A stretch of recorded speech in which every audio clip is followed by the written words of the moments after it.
Dude, your room's a fucking mess. No, Wait it's a not. minute. Yeah, No, it it's is. not. Alright, well, you want to see the real degen stuff? So Alright. here, like, because I hate taking out the trash, so I just like have like trash bags that I fill up. Sometimes I'll get up to 3, where I'll fill one up and I'll fill another one up, and then until it's like too much and I can't live with the smell anymore, then I'll take it out. But usually I can get up to 3. Like 2 is my normal limit, but I've been up to 3 trash bags in my room. What the fuck is this? That is ridiculous, isn't it? What? Somebody said that like it was reasonable to have 3 trash bags in your fucking room where you just live. Like, just take one out every time you go outside the house, you daft cunt. No, I'm too lazy. Like, No, but I mean, you go outside your house, don't you? Just take one out with you. Until the smell is unbelievable, and you're like, what the fuck is this? I don't know. Soon you're not going to be the only one living there. That's ridiculous. Yeah, you can have rats and stuff if you keep doing that. Oh, well, I thought you meant like I was gonna get a girlfriend, and then I'll have to start taking trash out. So Oh, no, you're repelling them. That is free of Yeah, charge. exactly. They're Oh, gone. they're going to enjoy that, aren't they, Loco? Coming into your house, seeing 3 trash bags. Well, Like, why are these there? Oh, I it's just come out over the it's last part few of a weeks. test, okay? If they really like me, then it won't matter if if I have trash bags in my room, right? Oh, no. It's part of a test. I think When that's you're- kind of the kind of test that Dardoc's been doing with teams a lot. Hasn't worked out for him so far. Turns out none of them do truly love him. Okay. They actually do just want to betray him and tie him. So, right, anyway, let's start this motherfucker. I think we're ready now.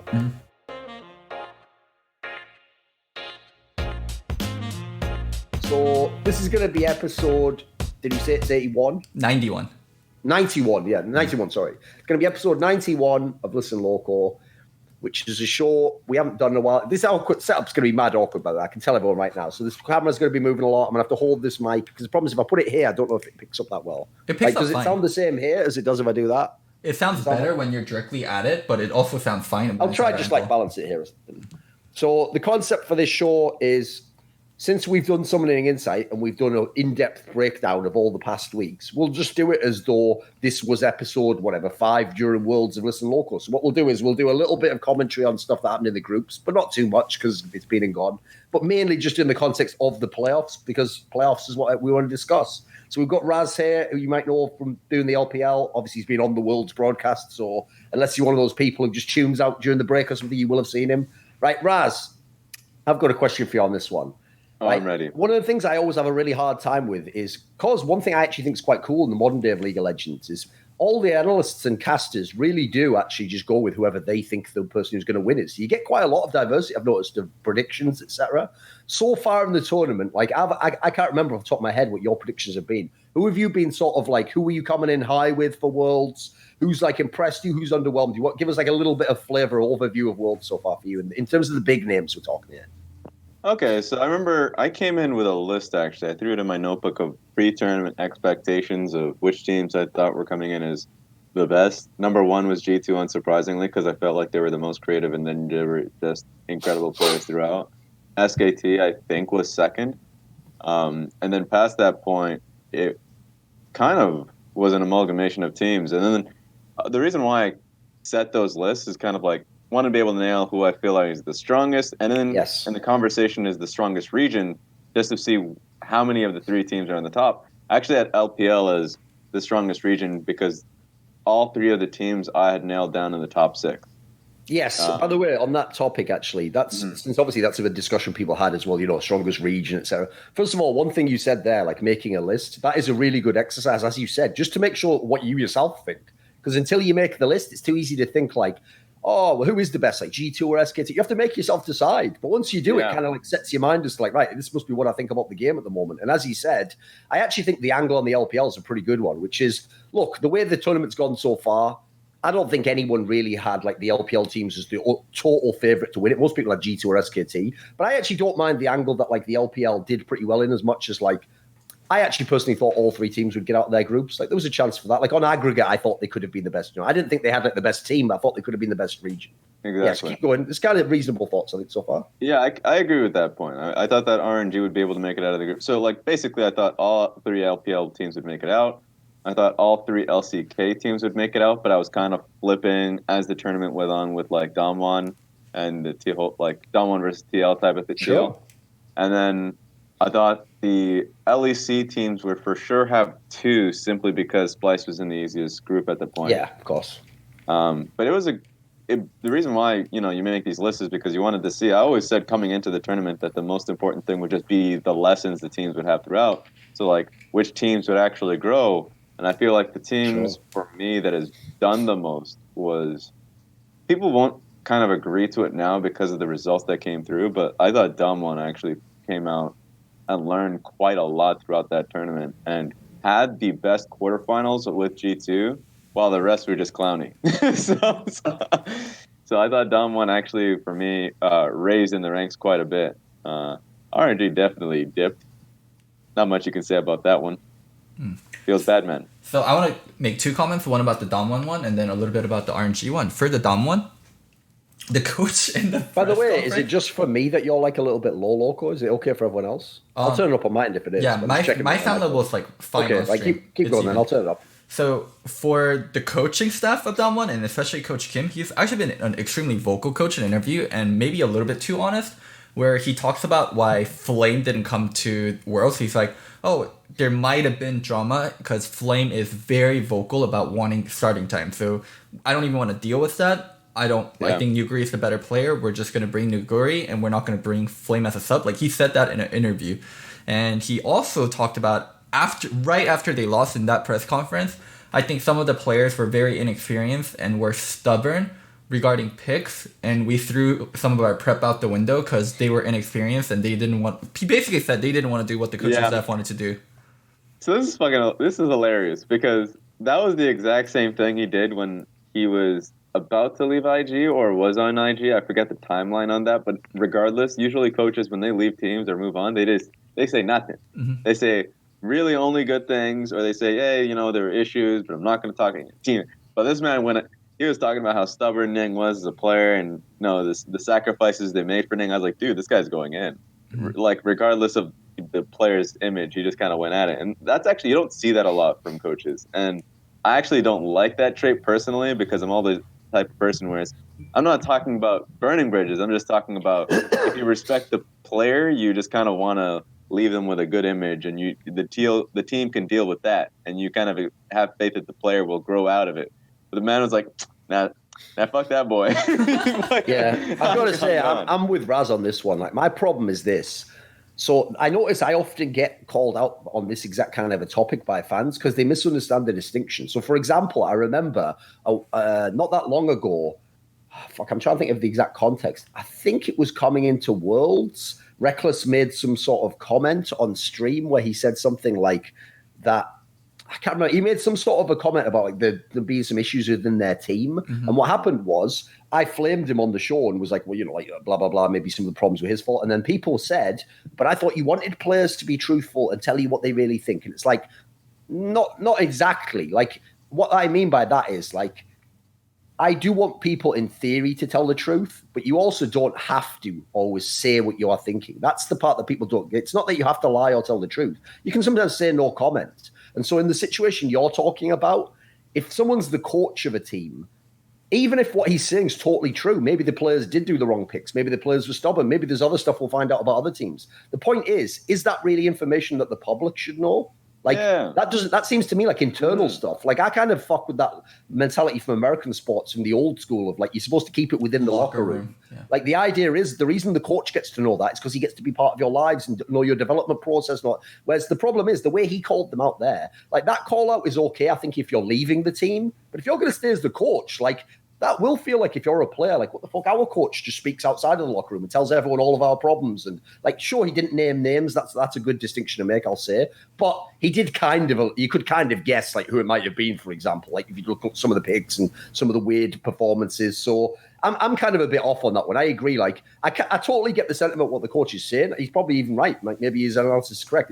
I feel like it just feels wrong to say all that publicly though. So, like it feels like in doing so, even if he might think he's just doing it to let people know more and be transparent, it is going to come off as like you're pushing the blame onto the players. And it's like, well, it wasn't my fault they did the picks that way. Whereas like I do kind of feel like if you're a coach, it's your job to convince the players to do what you want to do. If they don't, sorry, that's actually a failing of yours in a way. Like not entirely, there's always going to be players who won't. But yeah, I felt like that was a bit out of pocket, a bit unreasonable. So I don't know Coach Kim personally, but I have a close friend that knows Coach Kim personally. His personality in Korea, it's called 상남자. It's basically like manly man. It's you just do whatever you want.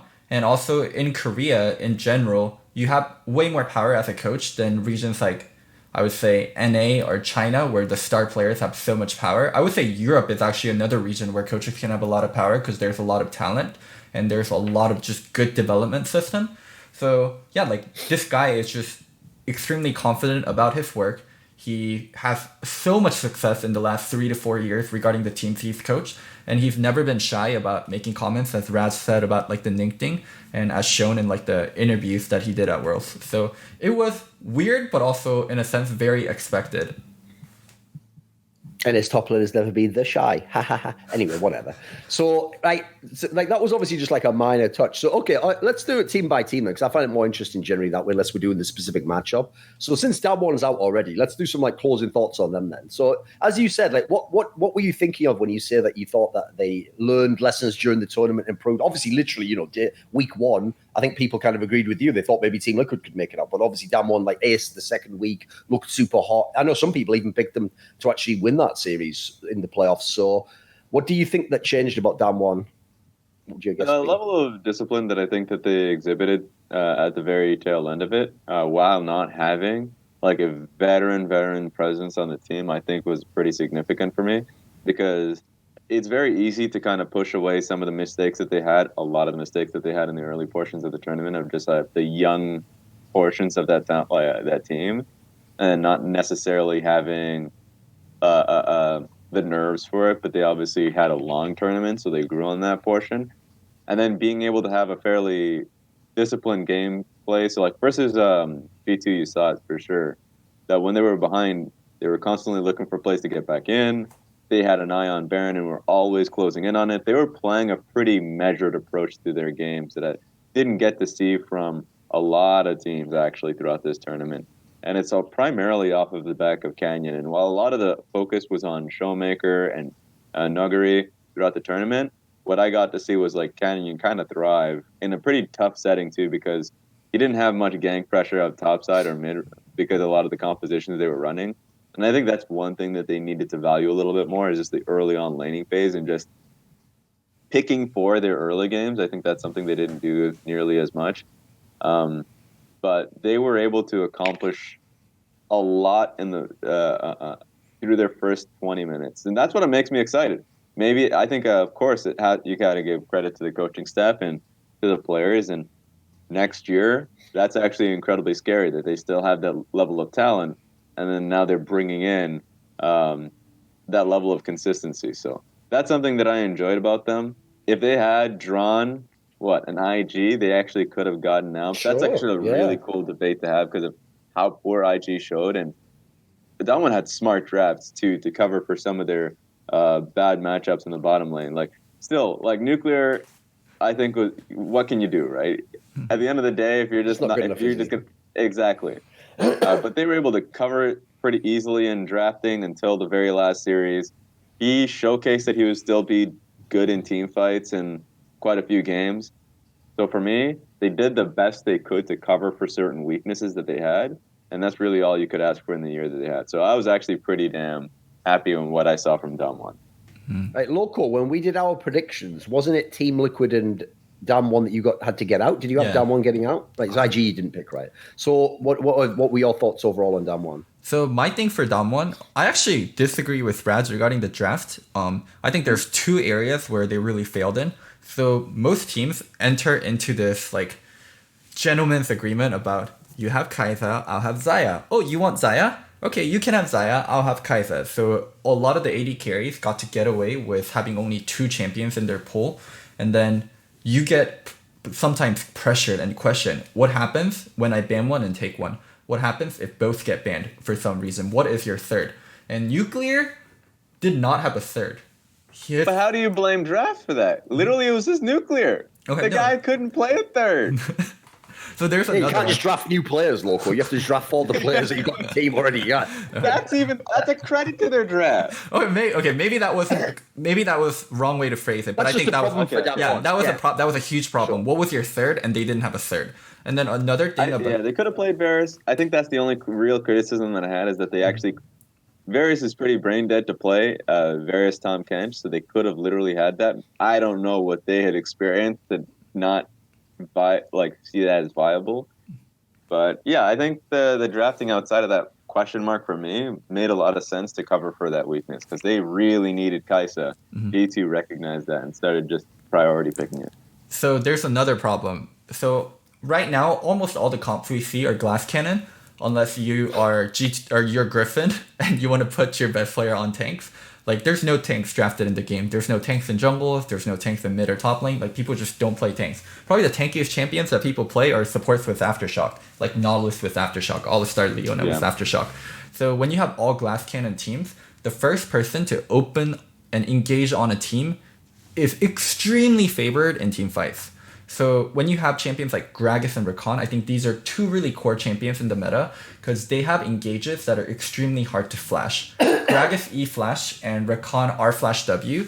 Even with zero ping and even with pro players, people will still get caught when they have flashes up. So these tools are very powerful and very unique to these two champions. And DAMWON didn't really draft the champions at all. Like, they don't prioritize hard engage and they don't prioritize like these incredibly powerful tools in this meta. Like, they don't really play Gragas for some reason. All they played was Lee and Talia. I know those are Canyon's like kind of bread and butter and everyone praised Canyon so much for playing well, but I think it was extremely questionable that he kept drafting Lee and they weren't contesting Gragas at all from G2. And the other pick, Rakan, I think G2 is the best Xayah Rakan team. Everyone always says Perkz is the best Xayah, but not only that, I think they are by far the best Xayah Rakan team. And to not contest Rakan from Mickey X, I also thought was really weird. So yeah, two extremely powerful champions in the meta that do very unique and very powerful things, and they're just not being contested. What do you think on Raz's point about... Sorry, do you have something you're going to actually address with the draft there, Raz? You go for yeah, no, go ahead. I'll it's a separate one anyway. So if you had a follow-up to what Loco said, go on. Okay, so just like my point about their draft is, so game one, because I don't think that Rakan is necessarily important, because a lot of the times what we see as a prime key pick against it is like the Leona, the Nautilus, anything that'll shut it down within the lane. And what you see is a pretty large, how do I put it? Discrepancy or difference in how a strong bottom lane will be able to play into Rakan and really shut out Rakan in laning phase, or what you'll see here, what was consistently Barrel and Nuclear misplaying the lane, especially when they had the Yasuo lane. It was disgusting. So I feel like this draft works well, and maybe to your credit in this point, this draft works well if you have a bottom lane that can match well in talent, right? That they should be able to shut out the Rakan or even deal with these lanes. But the confidence that they had that they could run I think one game it was, let me actually double check just to make sure. It was a Yasuo Gragas lane in the bottom lane. Yes, it was. But then Nuclear and Barrel, or I'll just say Nuclear, just missed CS consistently and got slammed in lane. So I would say that the draft in this case was a good challenge because at this point they were already in the third game in the series and they needed an answer.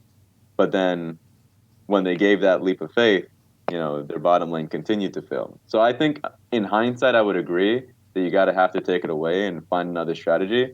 But this is the strategy that they had. I thought that the first two games was fine, and I felt at that point they were desperate. I mean, you were saying before, look, they like hard engage. That's why that fucking Beryl guy had to just play Leona every game. That was why his job was just go in and get hit by everyone. There is, the thing is, it's not just hard engage. The thing that's really unique about Gragas Rakan is they can engage on champions with flash on a very consistent basis.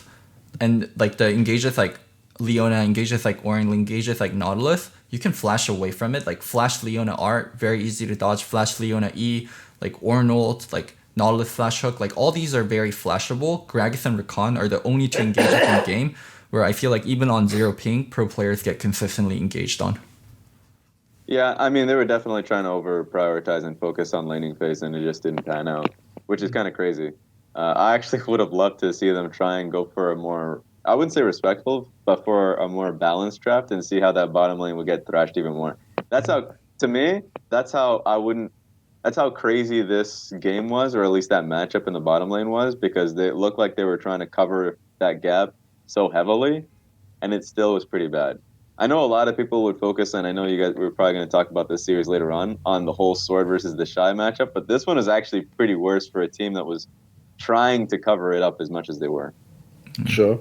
Yeah, the problem with DAMWON for me is like I'm not very underwhelmed with them. I agree. I kind of agree with Raz. I was kind of impressed by some of the things they did at Worlds because, like, first, like I didn't have them getting out of their group, for example. Like personally, I thought they were an example of like a third seed that should be the third seed. Like if you look at who else was competing for the third seed in LCK, they were all teams around a similar level. DAMWON's probably the best of them, but I did think there was a gap between the Griffin and SKT and DAMWON like level, you know. So the difference is, I did think Griffin or SKT could have won Worlds, whereas like I think for DAMWON to get out of groups already was actually a good performance, especially considering the group they were in. Like, remember, they are all inexperienced, yeah, and to win the groups exactly even better.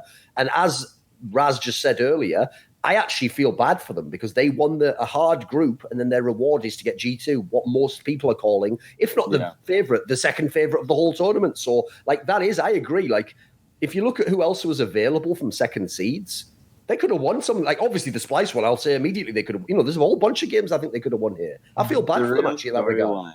The real storyline here is LCK screwing LCK. Griffin kneecapped DAMWON just to trip in the tournament. Yeah. How did this happen? I know, it's ridiculous. How is no one talking about this? They took not only themselves out, they took two teams out. Because they took themselves out against IG and then made the other guys have to play G2. So it's like, cheers. Now Pick has to win the whole tournament, or Korea's just fucked again out. Like, cheers. I didn't even think about that angle. But Griffin who did it. Griffin overperforming in the second half really screwed DAMWON.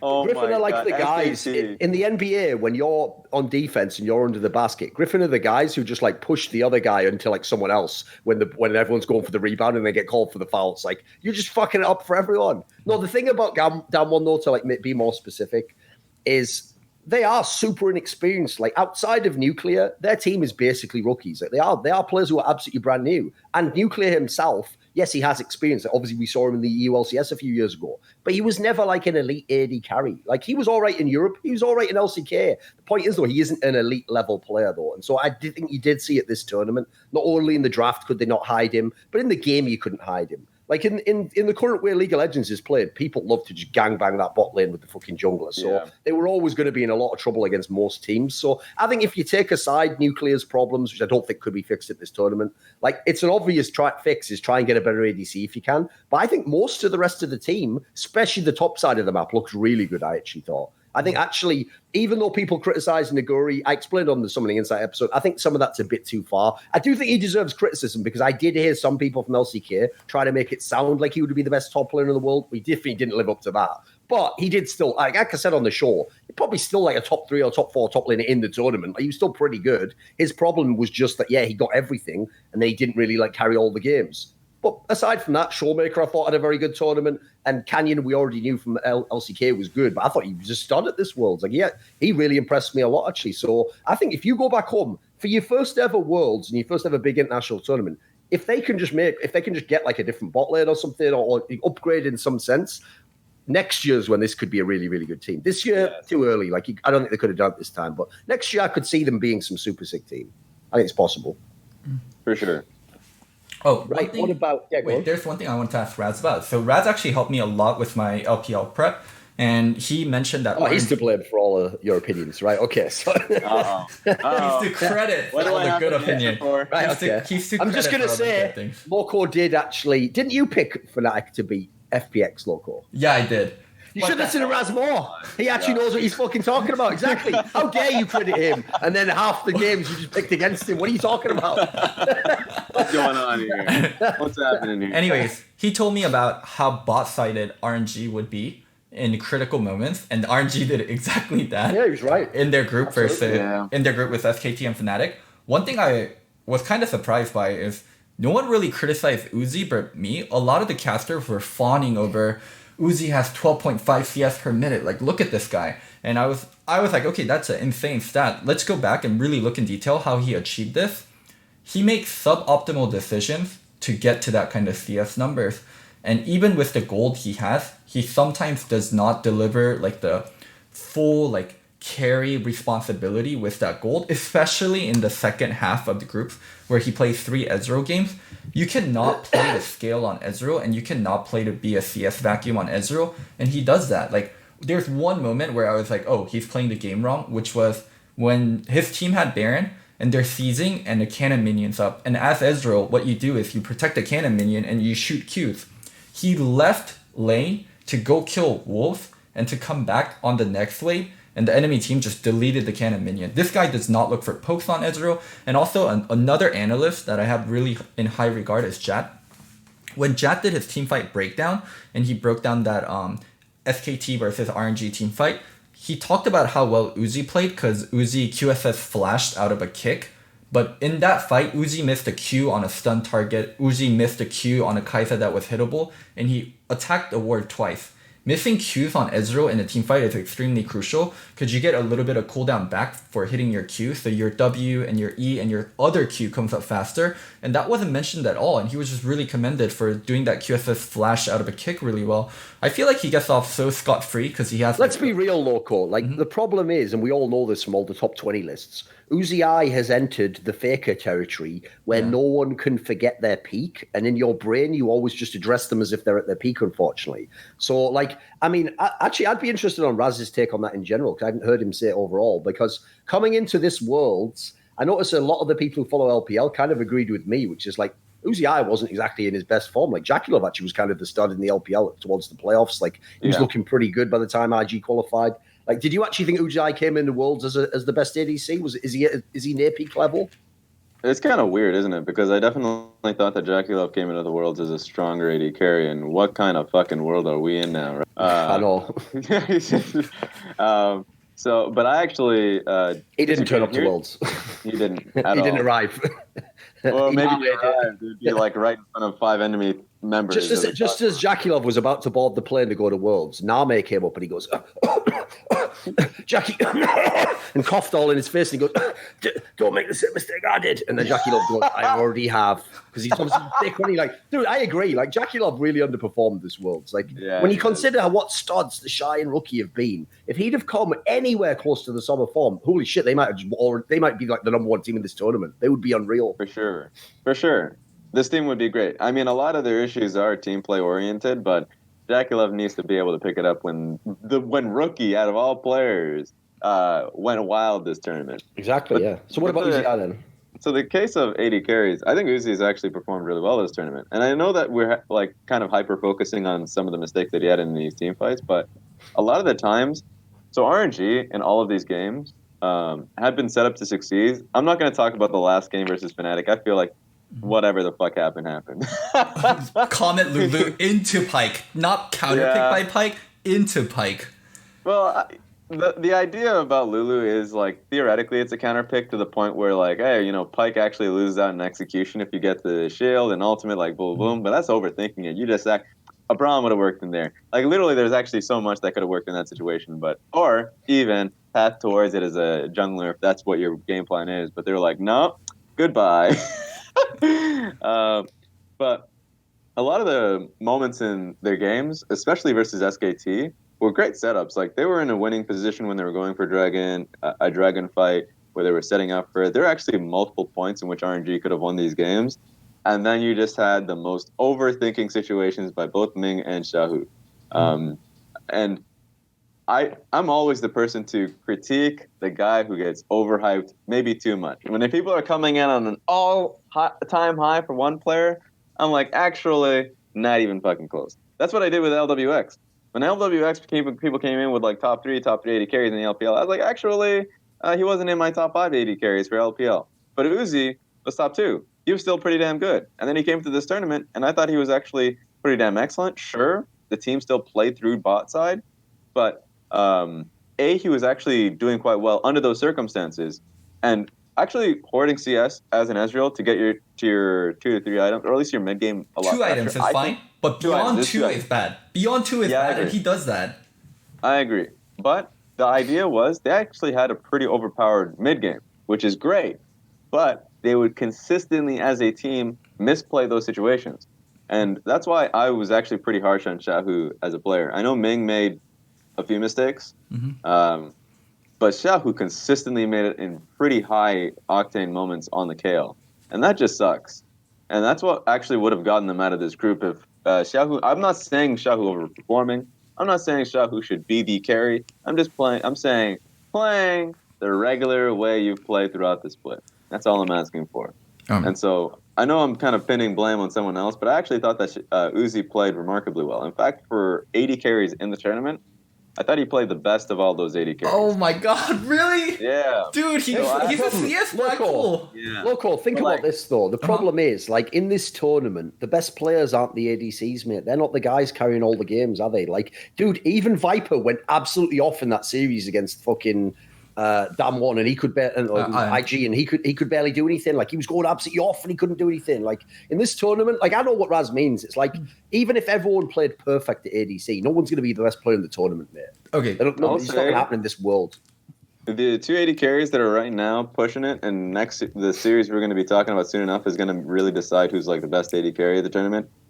Is Perks. SKT versus G2. Yeah, Perks has been fucking wild. He's actually just been playing really perfectly. So wait, I do want to finish up on the Uzi point. This is my problem with the Uzi point. Like, go for it. People like even Raz like protecting and defending Uzi. I actually think he made so much like mistakes in how he team fought and how he forced the team to play around him on Ezreal, and he's just a CS vacuum. And Spawn talking about the 12.5 CS, like the Jad and his team fight breakdown. Even Raz here is telling me like Uzi was the best 80 carry in the tournament. Like, I disagree with all of these. I think like so many people are just blinded by Uzi the name, and without nameplates, and you look at how he played, for the amount of resource he's absorbing, he is not giving enough. So here's the caveat that I'll throw in, because the conversation around this, because of how he just got booted so early on in the tournament, if I gave you basically the games that we're throwing as just the group stage games, we're having issues with how G2 plays through bot lane. In fact, there are quite a few games where Perks and Mickey X actually like trolled the lane and didn't have good games, and that was actually fair on that one. That's why I actually value consistency throughout the entire group stage on that matter. But then the issue is that G2 got out of groups, had their best of 5, and really styled and had that opportunity. And we didn't get that, like, basically a second bit of opportunity for RNG to kind of showcase how Uzi would perform under more games. And that's why when I judge players who only were able to perform during the group stage, I judge 80 carries who were just there in the group stage.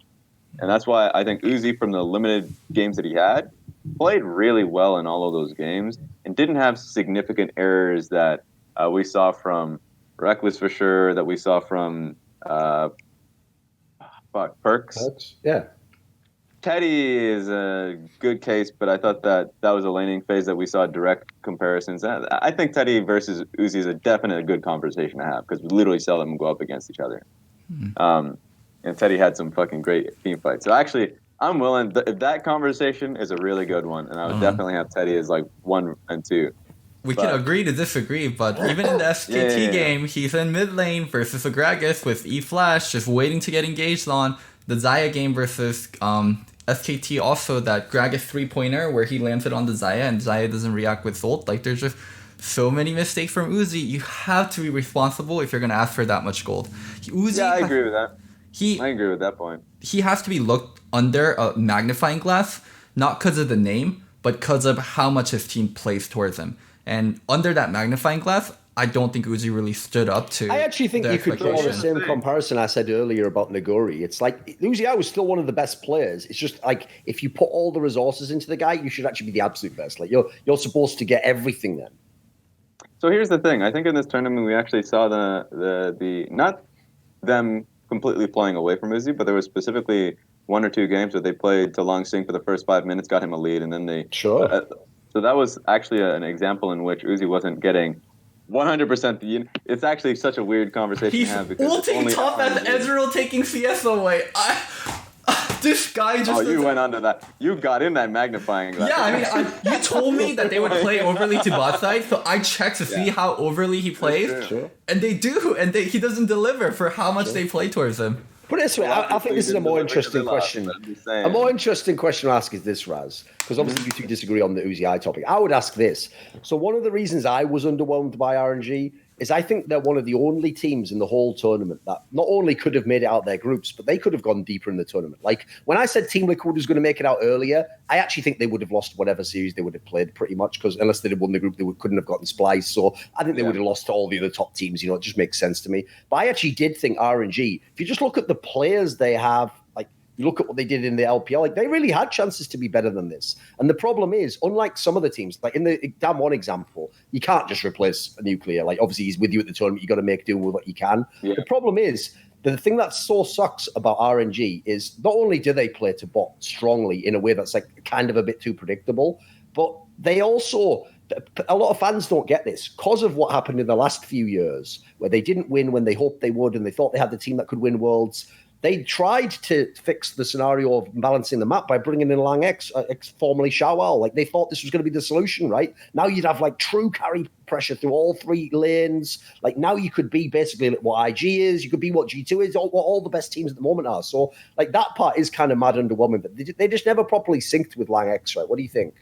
Yeah, I mean, I think by the very end they were able to sync with Lang X, and he was able to perform. So I remember he had a good game on Renekton at one point. I forget who that was against. Yeah. I remember he had a good one. He had a good game on Renekton. I thought that the tournament was actually fairly decent from him. On the idea of them being able to perform in a best of 5, I at this point I don't know anymore. But I would say that if we're just having proper seeding, they would have been able to get there no matter what, because Group B wouldn't have been. I mean, they could have had the Splice group. Yeah, of course, exactly. Exactly. Yeah. So either Fnatic or RNG would have not been in the same group on that front. So I think seeding, of course, would help that case. The only reason why I'm not too sure anymore is because the Xiaohu dilemma, right? Like the guy who plays well in domestic. By the way, we have to have a discussion. Let's make this specific though for people who don't know, because for people who don't know, if you go back in time 2 Worlds in the past, season 7 Worlds, at that time coming into Worlds, actually Xiaohu was considered literally one of the best mids in the entire world. Like, and if you remember, that was the year where SKT denied them going to the final, just narrowly, with Faker doing all the Galio heroics. And actually that's the year where personally I think that's one of the what ifs. Like I think if RNG made that final, I think they would have beaten Samsung. They'd already beaten them in the group. I think they had the style for it. Like I really think they could have won Worlds.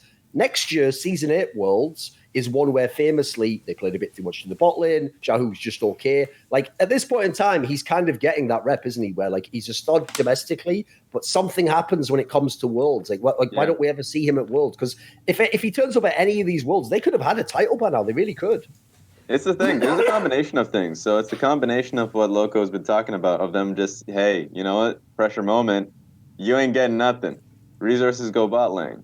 It was actually like one of my biggest fears is that, you know, they're just throwing back on Karma duty, but then the rest of the league realized there's actually just a more souped up Karma named Kayle. You're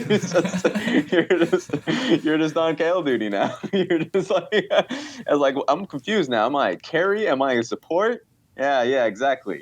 It's a yes. It's a yes. So it was definitely the fact that he was put back on a supportive champion, but then the issue of, he just didn't perform well. I mentioned a few key moments in those games where he either got picked off because this is one team fight. There was versus SKT where he just paths up towards where he knows SKT is going to be all alone. He gets caught, so he was overthinking about it. And then he fail flashes. I was like, Jesus Christ, please, this is just a joke now. Are you making fun of me? And it was a consistent thing. And I remember 2 times in a row here, he gets baited in lane, nearly killing someone. So I forgive him. He was looking good. And then he dies for it. There are actually so many mistakes that he made throughout the tournament that costed him quite a bit. And then the RNG dilemma of, hey, you know, he can play carries really well. So why are we not necessarily putting resources into him? Because it's a jungle mid tournament. League of Legends is a jungle mid game, at least in this one. It's actually been jungle mid game for a long time. Forever. Yeah, secretly, it always was. It's just sometimes doesn't look like it, but it always is. Let's be real. Yeah, it actually is. I said this years ago. You've got to have. I said this years and years ago. I've pointed this out many times this year, Loco, and it's so true if you look at the results. You just don't win massive tournaments in League without basically the best or one of the best mids. You just don't. That's the one position you cannot have, just a guy who fills the position or holds lane. You just can't have that in mid, unfortunately. It's too essential a role. like historically, there's been tournaments where mid hasn't been the most important role, but I don't think mid has ever dropped out of maybe like top 2 or even maybe I would go as far as to say top 3. Like there was like the Arden meta, and there was a meta where jungle was really OP, but like yes, mid is at the very very least like a top 3 role and a really crucial role to be good in. Okay, what about this though? Because Loco, I know we didn't talk like as much in this particular way on Summoning Insects. We were going like more like looking to the future and stuff. What are you? I know obviously you didn't watch tons of LPL. So what are your final thoughts for RNG at Worlds? Like, what have you thought of them? Loco as an outsider, yeah. Why do you guys play this way? Like, why do you draft Ezreal, just funnel farm? Like, why do you get ahead in bot lane and don't swap quick enough for topside? Like, they fixed that mistake in week 2, but like, I don't think I'm the best analyst in the world, but I can clearly point at problems where I feel like even like an average or mediocre analyst can be like, this is not the right way to play League of Legends. You have so much talent on the team, and you just like do wrong things with it. Like, why do you do this? You have so much money, you have so much history, and why do you constantly play this way? Right. What about I mean, by the way, that's a rhetorical question. There is no answer to that, and Raz has asked himself those questions many times before. So, listen, one thing I'll tell everyone. By the way, as someone, I don't claim myself to be an LPL expert, but I have known all the LPL experts throughout the whole history of League of Legends, and I can tell you, Loco, a very, very common trend with all of them is one of the areas Monty was wrong. Is Monty thought that the LPL experts loved the LPL the way he loves the LCK. So the reason he loves the LCK is because they were the best. He could always rely on them. He could always know that, hey, if that team was the best in Korea, I can pick them against anyone. I can tell you right now, the LPL experts have never felt that way. They know that, like, dude, if I'm predicting IG, fuck, do I have to do this again? Like, they can win. They could look totally terrible, though. Kelsey with EG. I have to predict RNG to win. Yeah. Fuck, they're probably going to play through Uzi. Like, it's actually a classic thing in the LPL, basically, that even if you identify big trends like that, like, why do they do that? You never get answers. Like, it's just the way the world is, right? It's crazy. I feel like money solves everything. When you have so much money, like, usually the problems get solved, but it seems like the problems just persist. Hey, we got finals. Technically, we got it. No matter what, yeah, for sure. RNG's not a part of the process, but... That's true. Oh, yeah. Raz, I had a prediction that if RNG didn't make it out of groups, there would be such a backlash, and China is such a big part of League of Legends in terms of Tencent owning China and how much fans there is in China, that this would be the catalyst that gets the world group stage changed in terms of format. He means in terms of like the pool system, like they're going to change it. He thinks they're going to change it because of China. Us is like, dude, they're never going to change it. Let's be real. What do you think? Because RNG didn't make it out. Be because of China. I mean, I can understand if there's a huge fan backlash and there's a lot of fans in China, so maybe that's a fair point to make. But I don't know. It's. I think. Was there actually much of a backlash against RNG for not making groups? Not making it out, was there much? Yeah, not so much on the... I think more on the team. So, like, not saying, four-man. Okay. More like, man, you guys suck. And just blaming people. That's just how usually the fans end up operating. But I think my point is if there's a format change that ever happens, it's not going to be necessarily because the famous or super popular team ends up getting out. It's because, we just had the easiest group of all time in Group B. And that would be the best argument for it, right? Yeah. Yeah. And the reason why it's the most significant one is literally because these two teams that are in Group B, both the Marines and J Team, it's not these teams, obviously, but it's the regions, went 0-11 in Rift Rivals. Yeah. So, like, the fact that they now dominate this group is already a conversation. Like, J Team obviously played much better than people expected, but that doesn't matter. Expectations were 0, and they played at 2. So, like... that's why, if anything happens, it's going to be because of that rather than a popular team getting out. Okay, but if the group, it does change next year, I'm just going to say it was because of my RNG prediction. Oh my goodness. Right, I'll be right. It's time to do it, Raz. I've just alluded to it. Official spokesperson is like, shut the fuck up. It's time for the 1 millionth edition of let's try to figure out what the fuck IG is then. Are they a League of Legends team? Are they some sort of vanity project? Like, does TheShy secretly own the team and just tell everyone to do whatever he wants? I don't know at this point in time. Like, because the problem is, I will never ever diss anyone, by the way, who predicts for or against IG, because I actually think they are the hardest team in all of League of Legends to predict. Like I said it on Summoning Insight, I still don't think as an overall team that they're actually even as good as any of the teams left in the tournament. But in terms of these player strength they have, they are absurdly good. And as a result, even though in the old days of League of Legends this didn't apply at all, if you really do have the absolute best players, you can win in this game at the moment. Like you've seen it. You've seen TheShy take over games. We've seen Rookie just look like an absolute stud. I think overall in the whole tournament, like they've had a whole bunch of games they on paper shouldn't have won that they've won. So at this point, it's hard to doubt them. So where's IG at? Like what level of IG are we at the moment? Like what? Because obviously coming into Worlds, they were a team. It wouldn't be unfair for someone to just have said that we'll do nothing. That wouldn't have been a crazy prediction. Yeah, it wouldn't have been. And I think because there was a real conversation between IG being third seed in Group D or being top seed in Group D, and I really felt like it was one or the other. Now, obviously, it was neither. They went the second team in Group D. But the conversation was like, do you have faith that they'll be able to achieve what they had in 2018, which is just basically having the best solo laners? And they did, thankfully. Apparently, it came at a person's cost. But they were able to achieve that likeliness again, which is great. And it all came down to just Rookie being able to get back to that level because he had a lot of time off. And so we got to see Rookie and TheShy once again just smurfs throughout the group stage, and Rookie was wild throughout group stage, the most consistent player, and just dictated lanes consistently. So it was fun to be able to see that. But yeah, I agree with you. There's only one level of IG, and it's just IG. They're a team that like brings Mike Tyson's quote to life. Everybody has a plan until they get punched. Yes, there we go. That's a good analogy, though, because it's kind of true. By the way, that's the thing I always said about IG specifically in G2 is it's not even that like what they're doing is like so next level, no one can understand it. It's that teams just don't have the discipline to not fight them when they do these crazy fights. Like, because part of you even thinks like they can't even themselves calculate that they're going to win this fight. Like, oh, there's a chance. So like people get drawn into their world. They just draw you into their bullshit somehow. Yeah, so like here's two things about this. Game 1 of that best of 5 series was so weird because I'll say the first thing, which is laning phase, when it was like Yasuo versus Narg. Yeah, great, it's a great lane for Yasuo. There are certain moments where I was like, wait a second, he does know that his jungler is in the bot side and that the enemy jungler is likely pathing top side, and he's just like big wave against Nara's turret, just win wall so he misses CS, just trying to optimize harass, and I was like, he knows he's getting. He just recognizes if the gank happens, then it happens, and he's just gonna take it. That guy's a stud, isn't it? It's just ridiculous. He goes above and beyond to get that CS deficit, CS benefit for himself, and he gets it. That team is just hilarious to watch because of the fact that Rookie and TheShy will just play and dominate their lane.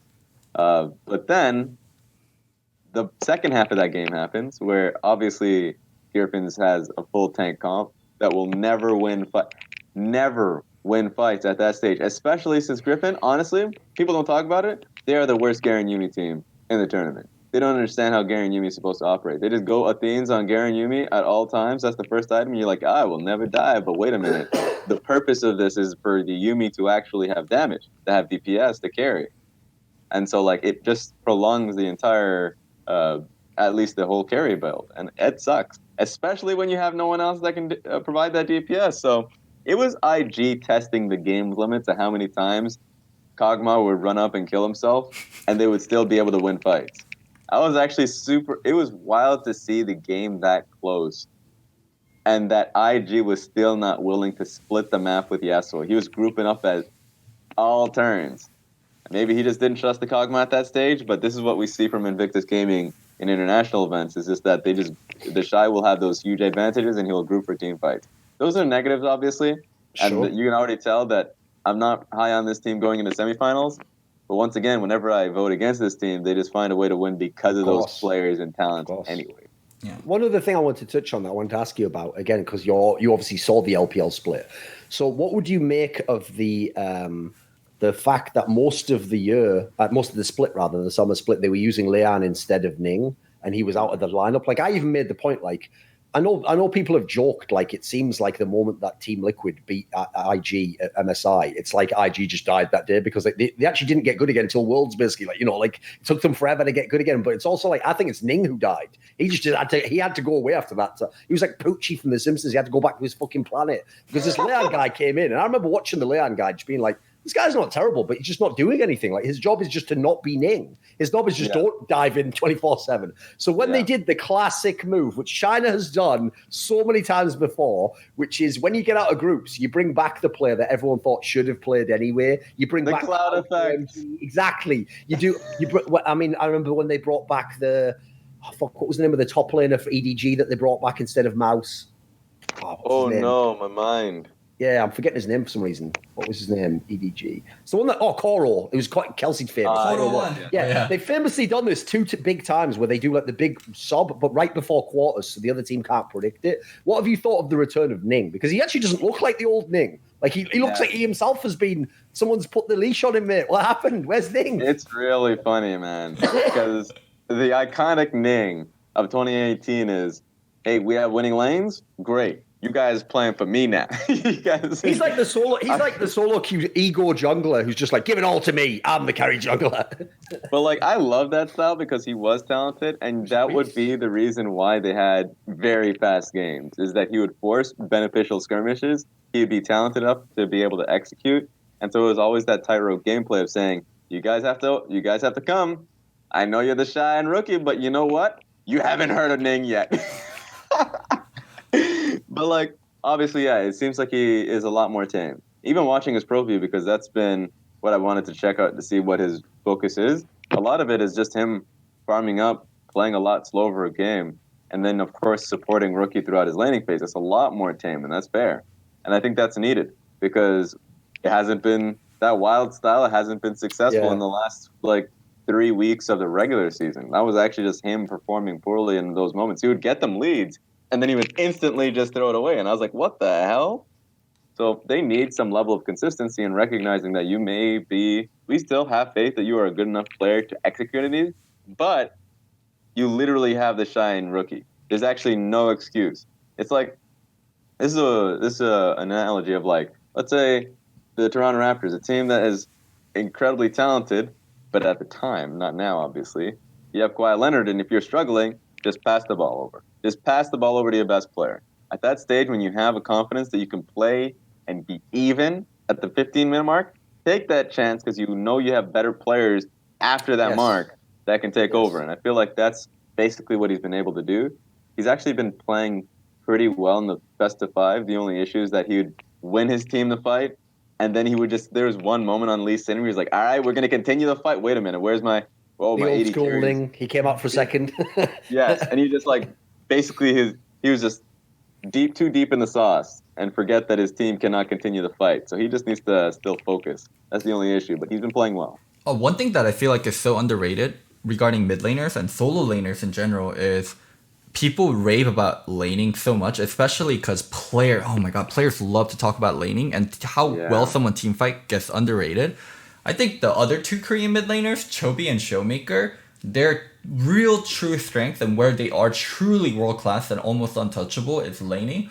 But in teamfights, I see them make pretty dumb mistakes on a regular, consistent basis. Like Faker is the best teamfighting mid, and I think that's what makes Faker all around the best mid laner from Korea. And Rookie and TheShy, that's something that doesn't get talked about enough. People are like, oh, Rookie solo killing Jensen on a worst matchup. TheShy beating Ford on all these bad matchups, and being able to play Vladimir versus pretty much anything. Their team fighting is god tier just from these two solo laners just being so damn good. They're really complete players in terms of how they lane, how they team fight, what they know they need to do to be on the right places on the map. They're just so complete, and you don't get players like that. That's what I love to see. It's the instant call whenever you see. So that's what I've been most impressed about with IG and FPX, and if they end up winning the tournament, it's gonna be based off of the fact that they're instant TPers, very reactive in team fights. Yeah. Mm-hmm.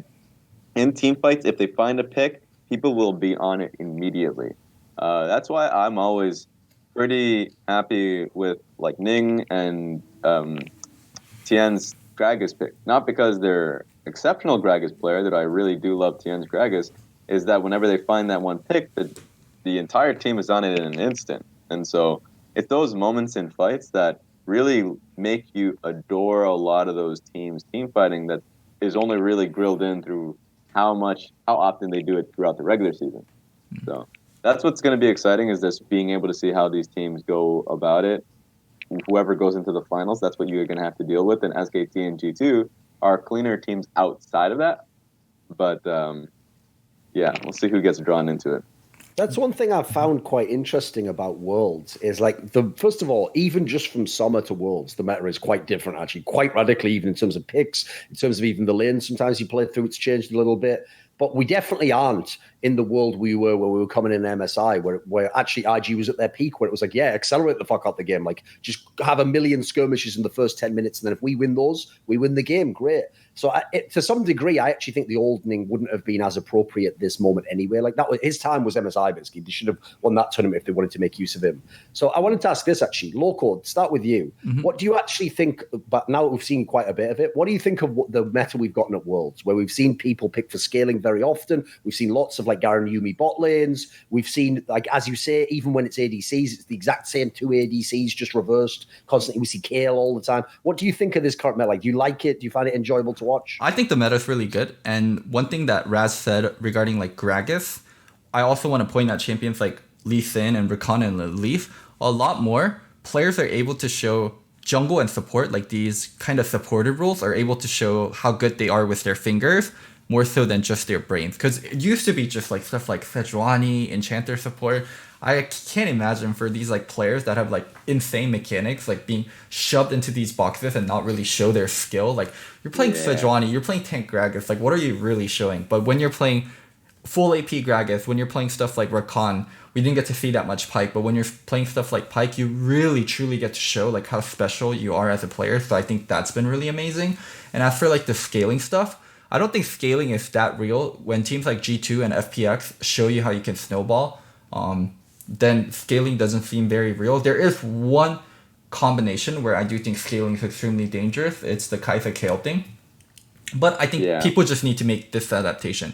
We saw a lot of Gangplank die down because people have been doing stuff like counterpick into Gangplank and not just let it be, but stack waves and dive the Gangplank consistently, which SKT showed.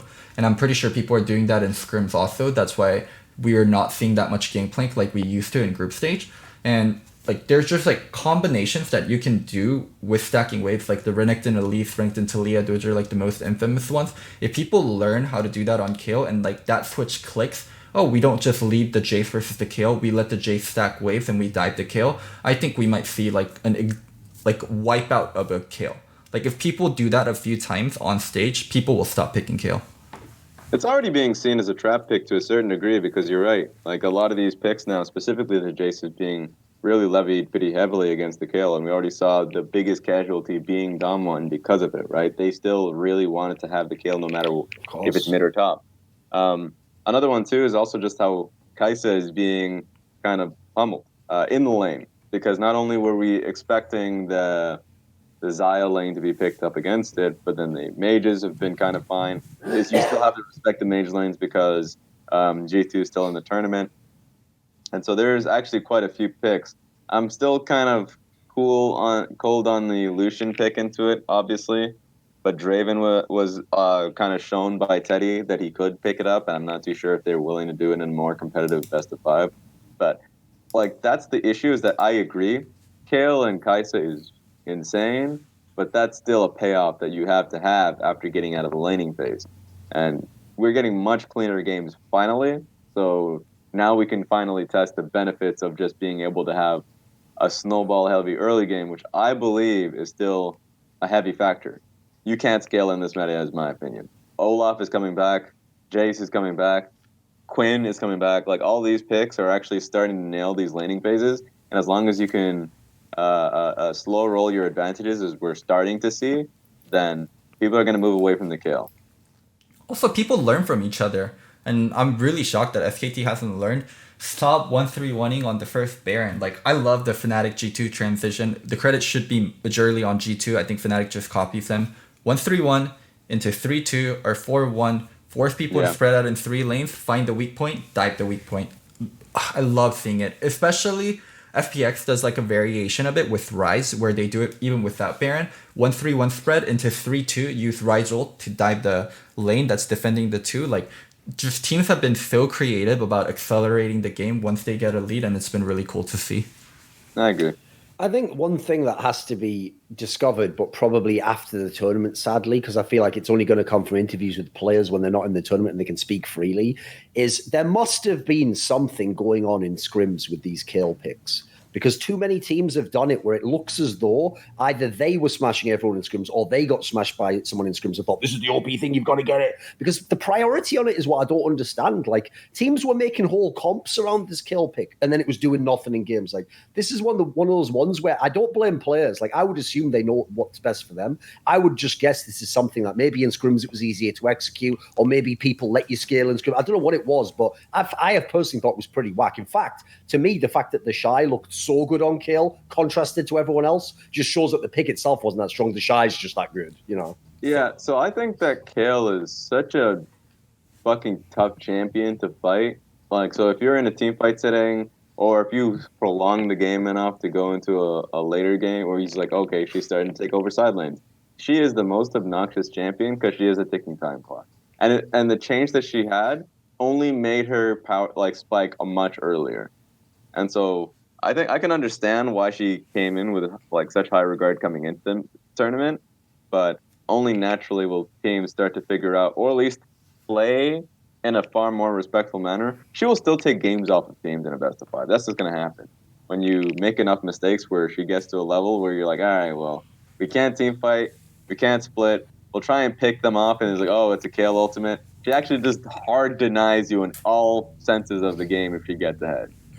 I think what happened is the Asian teams picked up Kayle really fast, and they understood how good Kayle was.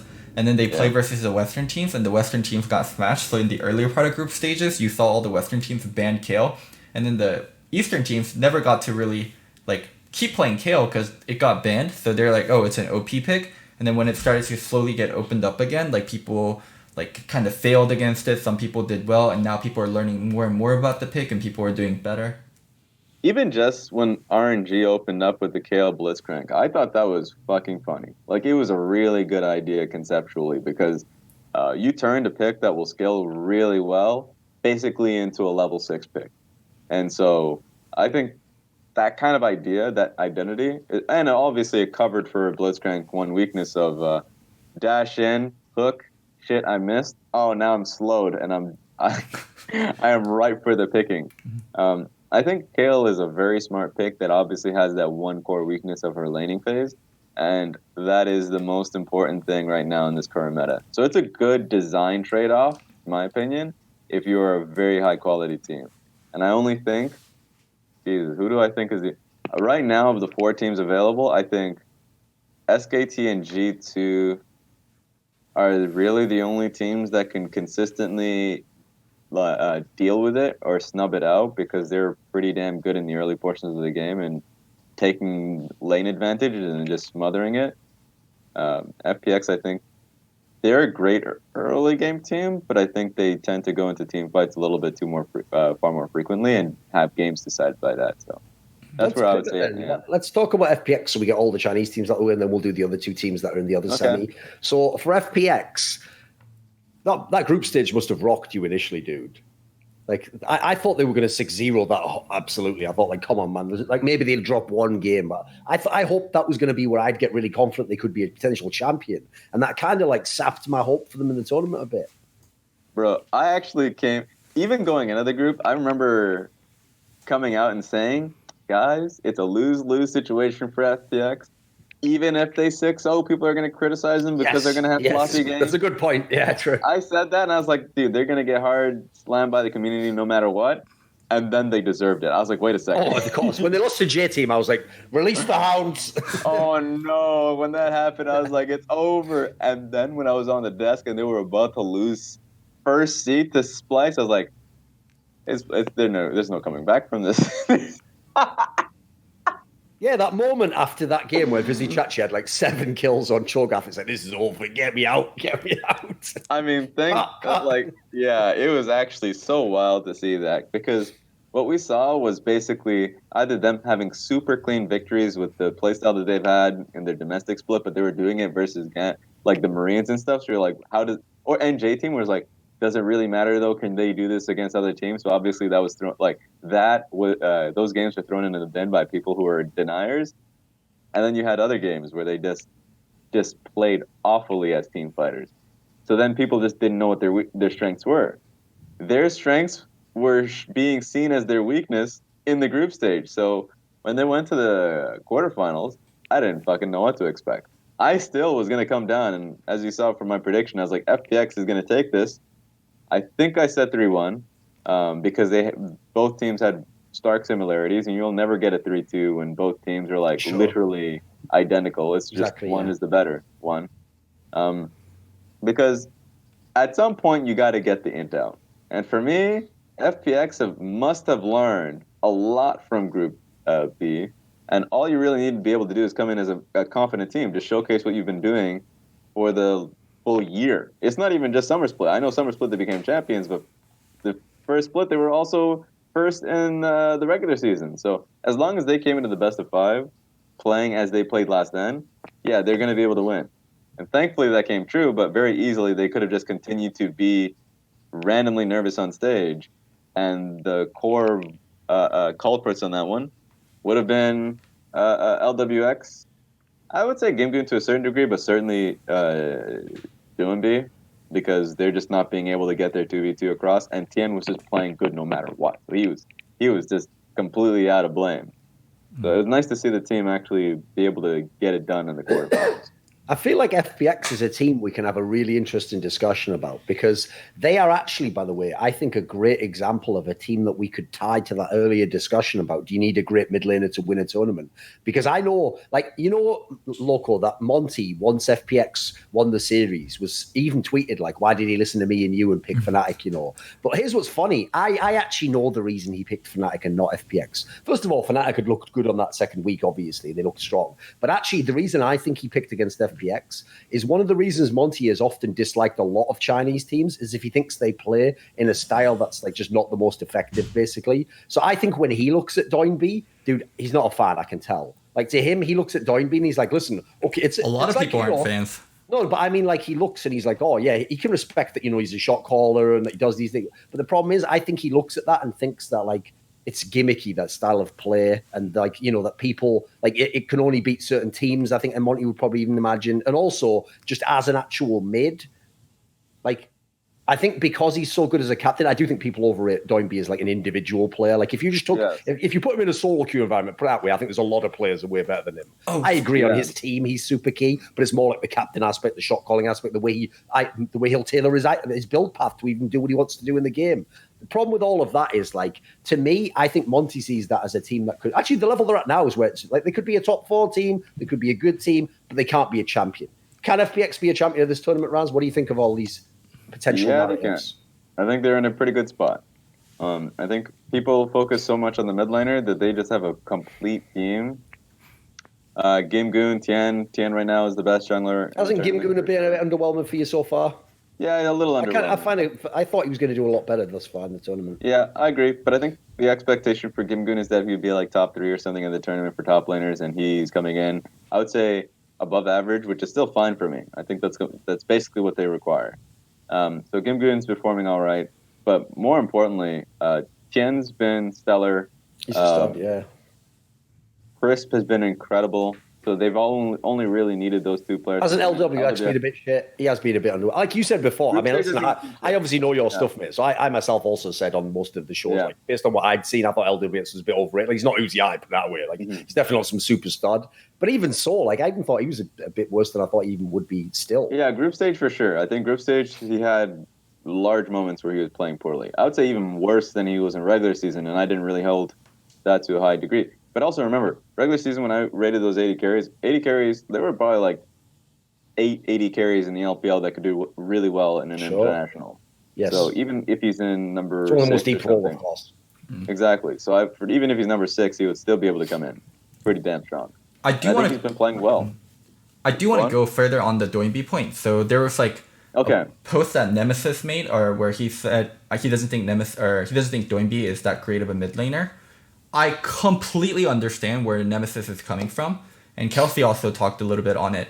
When a player, she did an article on it. If anyone wants to read it, it's pretty good. When a player judges another player, the first and like the biggest thing they will judge someone by is their laning phase. Because you directly lane versus that person and you see how that person trace, you see that how that person CSs, you see how they see if they feel oppressive or whatever. Like that's one of the reasons, by the way, why a lot of pros will sometimes seem like they're dissing another really good pro is because maybe their particular matchup against that guy is just good for them. So they think, oh, he's not even that good. He's easy. You know, I sort of push him around a bit. And they don't know that like against everyone else, maybe that guy's a stud. So I agree. Like people take their own experience first and foremost, which is, as you're saying, like how they laned against them, individual aspects. The thing Doinb is good at is not like individual, like finger, like laning. He's really good with his jungle, and their 2v2 is really good. And he's really good with his support and jungle. So he knows how to use them well and how to time things properly with them. That's not something another mid laner is going to give another mid laner credit for. Oh, you know how to set up ganks really well. You know how to do the 3v3s really well. He'll be like, I beat this guy on 1-on-1 all the time, but he's beating me with his jungle. I beat this guy 1-on-1 all the time, but we're losing 3v3s. Like, that's going to be the mid laner perspective. So I can completely understand from Nemesis' perspective why he said he's worse than Faker, Chobi, Showmaker, Caps, like all these other mid laners. I think those are all fine. Like, that's not a diss. Those are pretty fucking good players. In a sense. But here's the thing. This is the weirdest conversation, only because, and this is why I haven't weighed in on Twitter. Literally the only thing I've ever actually said on Twitter is that the interpretation of Nemesis's point is as bad as like the Second Amendment. That like he said basically one or two sentences. He literally said worst mid laner or something of the tournament. I was like, okay, well, you got to explain yourself. And he didn't. He just let everyone else kind of fight their war while he was just just standing there as like, yes. And then he had one throwaway about like, you know, that he loves Faker. I was like, well, if you're just talking about the last four or maybe even the top 8 mid laners in the tournament, that's for sure, right? Like, that's a fine conversation to have. And if you were just focusing on the laning phase, while incredibly limited of a point of view, still very agreeable. You would not even have a thread about it. That would actually just be the easiest conversation of all time. Yeah, the funny thing is, by the way, that was the case. The thing is, people think that this war, because of Nemesis's comments, is going to be like, you know, Westerners who are ignorant and don't know Doinb versus the LPL. No, the LPL people themselves don't claim Doinb's like fucking faker. They, in fact, all the things you just mentioned, Loco, is what they praise him for. You praise him for things that aren't just like what Chovy does. He doesn't just kill everyone in every individual 1v1 laning matchup. No, that's not his thing. In fact, he's not even trying to do that. He knows that that's not his game. So there's no actual argument there. It's kind of a fake argument. Like, as far as I can tell, the people defending Doinb, Raz, are people who also don't really know Doinb and think he must just be a stud because he's in one of the top teams or something weird like that, you know? Yeah, I think people will over-focus on the laning phase about him. And I agree. I think his laning phase isn't his best attribute. I mean, that's everyone will agree with that. I still think that we ride that weird line where people will say that he's shit. That's where I think the risk of whatever Nemesis was trying to get across by saying he's the worst in the tournament is like, that's not even close to being the case. He was in the LPL going up against the likes of Knight, you know, Rookie on a consistent basis. All these mid laners that are actually just world class, and was able to lane quite fine against it. Either go even, or of course there would be jungle help, but he would actually be able to do well in those circumstances and get his game plan across. And I think he has an exceptional, we already talked about shot calling, game sense, recognizing where what needs to happen on the map and getting that accomplished. Like, these are the things that, you know, you praise him for, but also have to have a ridiculous amount of caveats for, because these are factors that you cannot quantify because you just don't have that information. Exactly. We can't know how he shot calls some of the jungle. Exactly. Guessing at that, aren't we? But you have the wealth of experience, or at least evidence of what you've seen on the teams that he's been able to be on. If you just look at the different teams he was on with different players, he's doing similar things. So, like, the odds that it's not him doing it seems unreasonable, doesn't it? Yeah, the justice movement. If you watch Pro View for him, he's literally the only motherfucker talking. He's actually talking too much. he's literally, when I was just like, this guy doesn't know how to stop talking. And so it's just, it's actually inhuman. But that's just who he is as a person. And if he's doing well in lane, if he's constantly being able to work, as you've mentioned, with his jungle and support and getting, essentially getting the game plan across, and he is the best team in the LPL for it, getting MVPs consistently for it, then if the idea is he a great mid laner, then the answer is yes. Is he one of the best mid laners? Then the answer is yes. But if you're very much taking, okay, but fuck everything else, but just the laning phase element, then okay, that's a completely different conversation. And that's what players will judge another player on the most. Like, they're not going to give him credit for roaming well. They're not going to give him credit for having good synergy with his jungle. Yeah. They'll be like, oh, this guy sucks at 1v1. He has to call for jungle all the time. That's a very player perspective. And we can talk about it being technically incorrect, but from a player perspective, that is 100% correct perspective as a player. Well, I'm never going to put words in Nemesis' mouth. I don't know what the hell that man's thinking, but I would agree that that's probably the direction he's going. No, the caveat I would give is this, Loco. It's like I always used to give this as an explanation in CSGO to explain to fans that all pro players don't have the same level of knowledge because they don't think about the game on the same level. So what I would often say to fans, because fans would often think, right, that like any pro player must know like all the strats in CSGO and all the things. And I used to say, no, in fact, the way you divide up the roles, if someone's like the star fragger in CSGO, sometimes you actually don't even want that guy to know most of the tactic. Like his job might just be to go to one part of the map and get a kill. And then, so what you do is, if he doesn't need to know information, I can tell you this, all in-game leaders know this. If he doesn't need to know information, you don't give him it because it can only confuse him or throw him off or make him do a bad timing. So as a result, it means though that when that star player talks about the game, he's going to sound like Nemesis here. Because Nemesis' only job in Fnatic is be a mid laner. That is it. He isn't the captain. He isn't the primary shot caller. He isn't the veteran player they're all going to listen to. His job is get as many CS in lane as you can, win all the matchups you can, and then come to a team fight and do damage for us. So as a result, he has to have a very myopic view of the world because the metrics he's judging himself by are quite limited. So as a result, what he's doing basically here, and part of the issue is he's very young himself and he's quite cocky and he wants to show that he's confident, is he's trying to make it sound like he's better than Doinb, right? The problem is he isn't. Now, as an individual player, he is. Like, if they were in solo queue, I would take Nemesis rather than Doinb. As an actual player in League of Legends, Doinb, as Raz pointed out here, brings all this implied value that you can't see necessarily or hear, but you know it's happening in the game because he's doing more than just his role. So I actually think as a player, Doinb is a better overall player for what he can do in League of Legends. But as a skilled player, Nemesis is better. So I kind of get both sides of it. I get why Nemesis would even argue that way. It kind of makes sense to me. I just don't agree overall because I think it's too limited a view to look on the world at, you know. And here's the thing, because I don't even think it's just a Nemesis thing. Any competitor will always take what's quantifiable because they have faith that they can make the same calls and decisions. Get your ass back here. I know, what's he doing now? I don't know. He's just like the friend. But yeah, every competitor will have that faith. Even the only difference will be, like, say, someone like Rekkles or whoever will at least have the communication level or brand level that can recognize I need to respect this person regardless of whether he beat my ass or not in a best of 5. So I'll give him credit. Give him credit for something. He's good for a reason. Making a blanket statement of just like worst mid laner in the tournament after here's that the funny will thing. only be bad for you in terms of optics, and I think that's the only thing that I will ever criticize him on this. The real problem I think Nemesis runs into is this: is if Nemesis, I'll wait for Loco to come back a second. Right, basically, if Nemesis had made that comment, but he himself hadn't played Doinb, I would actually be totally fine for the reasons I just discussed. What makes it silly for Nemesis is you haven't thought it through, my dude. What you just said is you laned against the worst laner in the tournament for 4 games.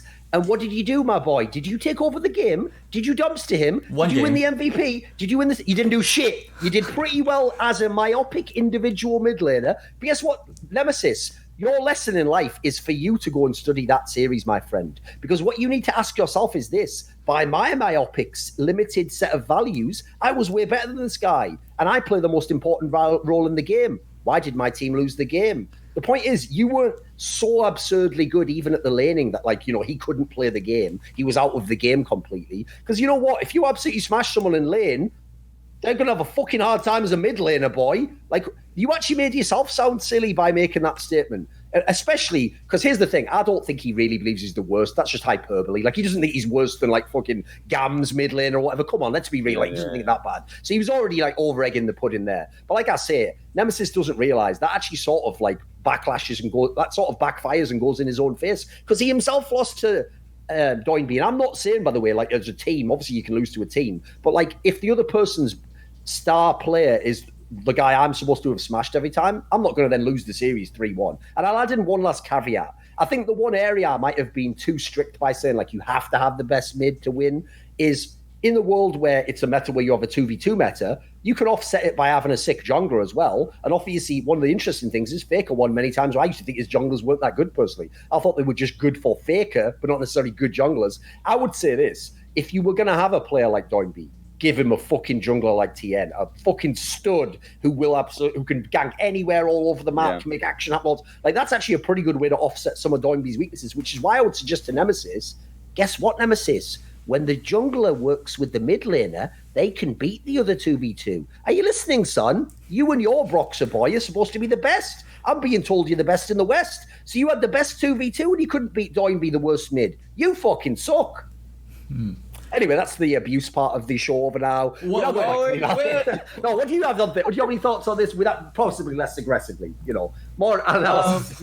Watching the series, I felt like Nemesis played well in those situations, and then at the end of the day, what mattered was, you're right, how you play through your jungler. I think Broxah had a pretty bad series. And even worse, it was amplified by the fact that he was playing pretty gank-heavy junglers versus the Rek'Sai Olaf and all that experience drive that you're seeing from Tien. So not only was Tien benefiting if you were getting into even just farm out situations, but also just the ganks weren't working out and he wasn't being able to find a lane that he can play through. And in game one, he just wasn't playing to the right lane. So those are the rough aspects of it. So I think you're right. In a lane setting, everything was, I found, working out quite decently for Nemesis, but it doesn't fucking matter. Especially in this year in League of Legends, you actually just need to be able to play through your jungle and accelerate the game. So that's about it for me. Something that, now talking about the other half in that series, Fnatic released their voice comms. I was shocked that they released their voice comms. Well, I know that? They don't release entirety of it. They release like a highlight, right? A bit. And then, so the parts that were shown were actually really negative. Negative. So one of the parts that was happening after the first game was Rekkles talking about the draft. He's like, okay guys, we had a bad draft. Now we're going to draft real champions and we're not going to play for fun. And Bwipo says in the video, but I wasn't playing for fun. Unfortunate phrasing, because they ended up playing for fun. FunPlus Phoenix.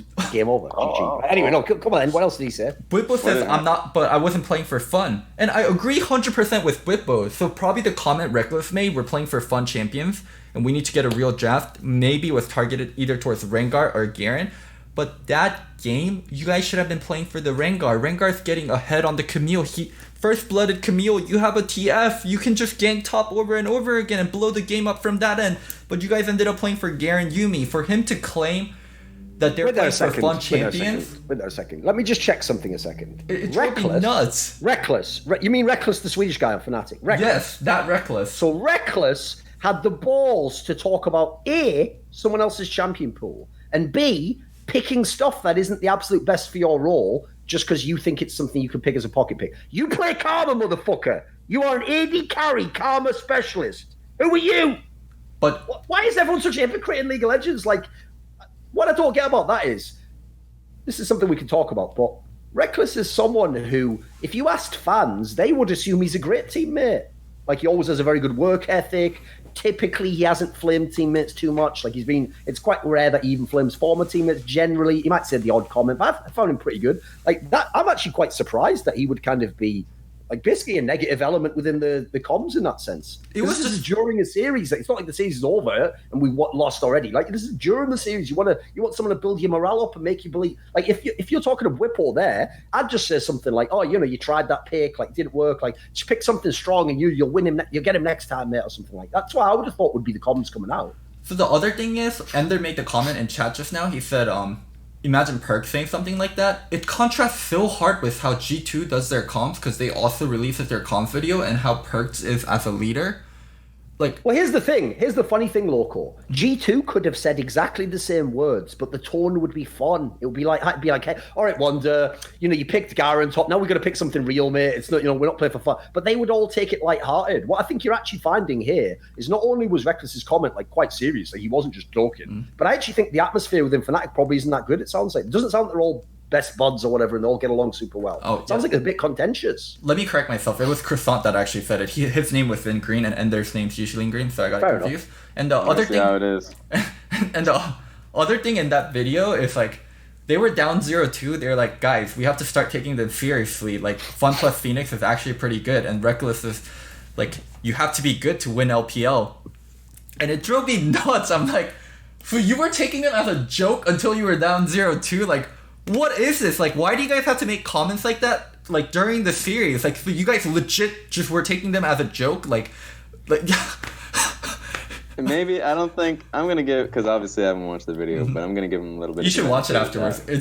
I'm definitely going to watch insane. it afterwards.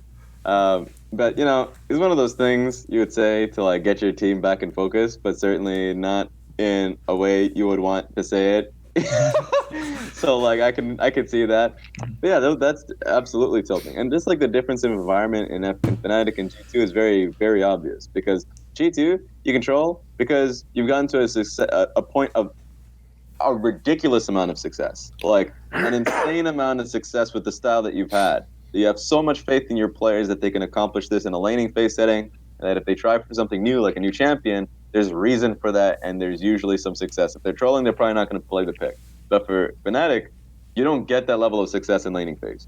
And in fact, they've played that one set style so often that, you know, that's something that they cling on to because it is successful. It roams so frequently. You can ignore the laning phase. A lot of the picks that they actually have throughout the year, from what I've seen, were strong in the ability to ignore laning phase. Like, I know we were talking about the Garen Yumi, but also there was the Karma consistently being picked out. And they don't have to necessarily play ADs versus ADs and then kind of get challenged in those specific matchups. So that's something that I was actually kind of, that's fairly noteworthy from Fnatic, is that obviously they're not going to be in the same successful advantage or viewpoint that G2 is in. And you could tell that it was probably getting to them. So I'd love to see that video. It just There's also a follow-up. Blippo was getting the flame on that one, the flack, because he's the one who's performing well. There's all which adds some additional information. Oh, wait a second. Did I lag out a second? You lag out for a sec. You're good now. Oh, never mind. I'm back, right. Which it's actually sadly been removed from Reddit just because of how the world is, because it's kind of drama, which is that there was a post that claimed that Law, the French girl who does the interviews on the LEC, that she went on, wasn't it that she went on a podcast and she kind of told a story that was like the behind the scenes of the Fnatic environment, something? What was the details, Loco? Give us the info. She went on a French show and then she commented that Rekkles can be a diva. Sometimes like people have to stop screaming for 20 minutes because Rekkles isn't liking it and there's been internal dramas within Fnatic. And then she backtracked and then she said, this is just my speculation. And what is it? Guys, like, don't worry too much about this. But so usually when you go on a show that's not English as a that sounds like she was walking it back, like she'd realized what she'd said and then she walked. Like, I think that sounds like she legit just think that, like she's heard it from someone. As a bilingual person that does content in both languages, sometimes I don't do barely any content in Korean. But when I used to do both, I could speak much more harsher about North American culture when I'm speaking in Korean, and vice versa. When I'm speaking in English, I can speak much harsher about the Korean culture. The simple version is this: people don't like it when you talk about their culture. As long as it's someone else's, you can even, because even if it's accurate what you say, the thought goes like this: like, yeah, but it's my brother you're talking about. Like, it doesn't matter that he is being a dickhead. Like, you're talking about my brother. Like, shut the fuck up. It's like people get too defensive about it if it's their culture, isn't it? So I know what you mean. Like, if you're as you're saying here, so this is a French podcast. The initial assumption is, it's only French people who are listening, it's probably not like most of the Fnatic fans. Like, it's safe to say this here, but I think she probably realized when she said it, like, wait a minute, this might be a drama bomb. Like, that's fucking mad drama bomb. Yeah. If Rekkles is like a bad teammate or whatever. But the thing, okay, here's my... Changes everything. So, because our show is getting more and more known for being a Rekkles hater show. So... Also, can you even... You're cutting out, by the way. You're cutting out. Your mic's not working. Yeah. Try again. Big brother got him. Test.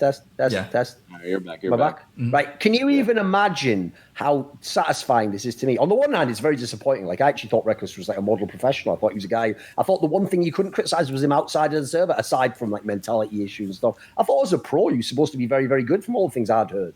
So you can imagine, by the way, bearing in mind the number one thing in the never-ending Rekkles versus Forgiven battle is like, but Forgiven is a bad teammate and he is too critical. Oh, this is so deliciously rich, Loco. I might actually get gout from eating this, like the richest pate from France. Like, as though I just ate every day, just gorged myself. And then it's too rich, Loco. Now Rekkles is a bad teammate as well as a pussy and can't win team fights. Oh, God.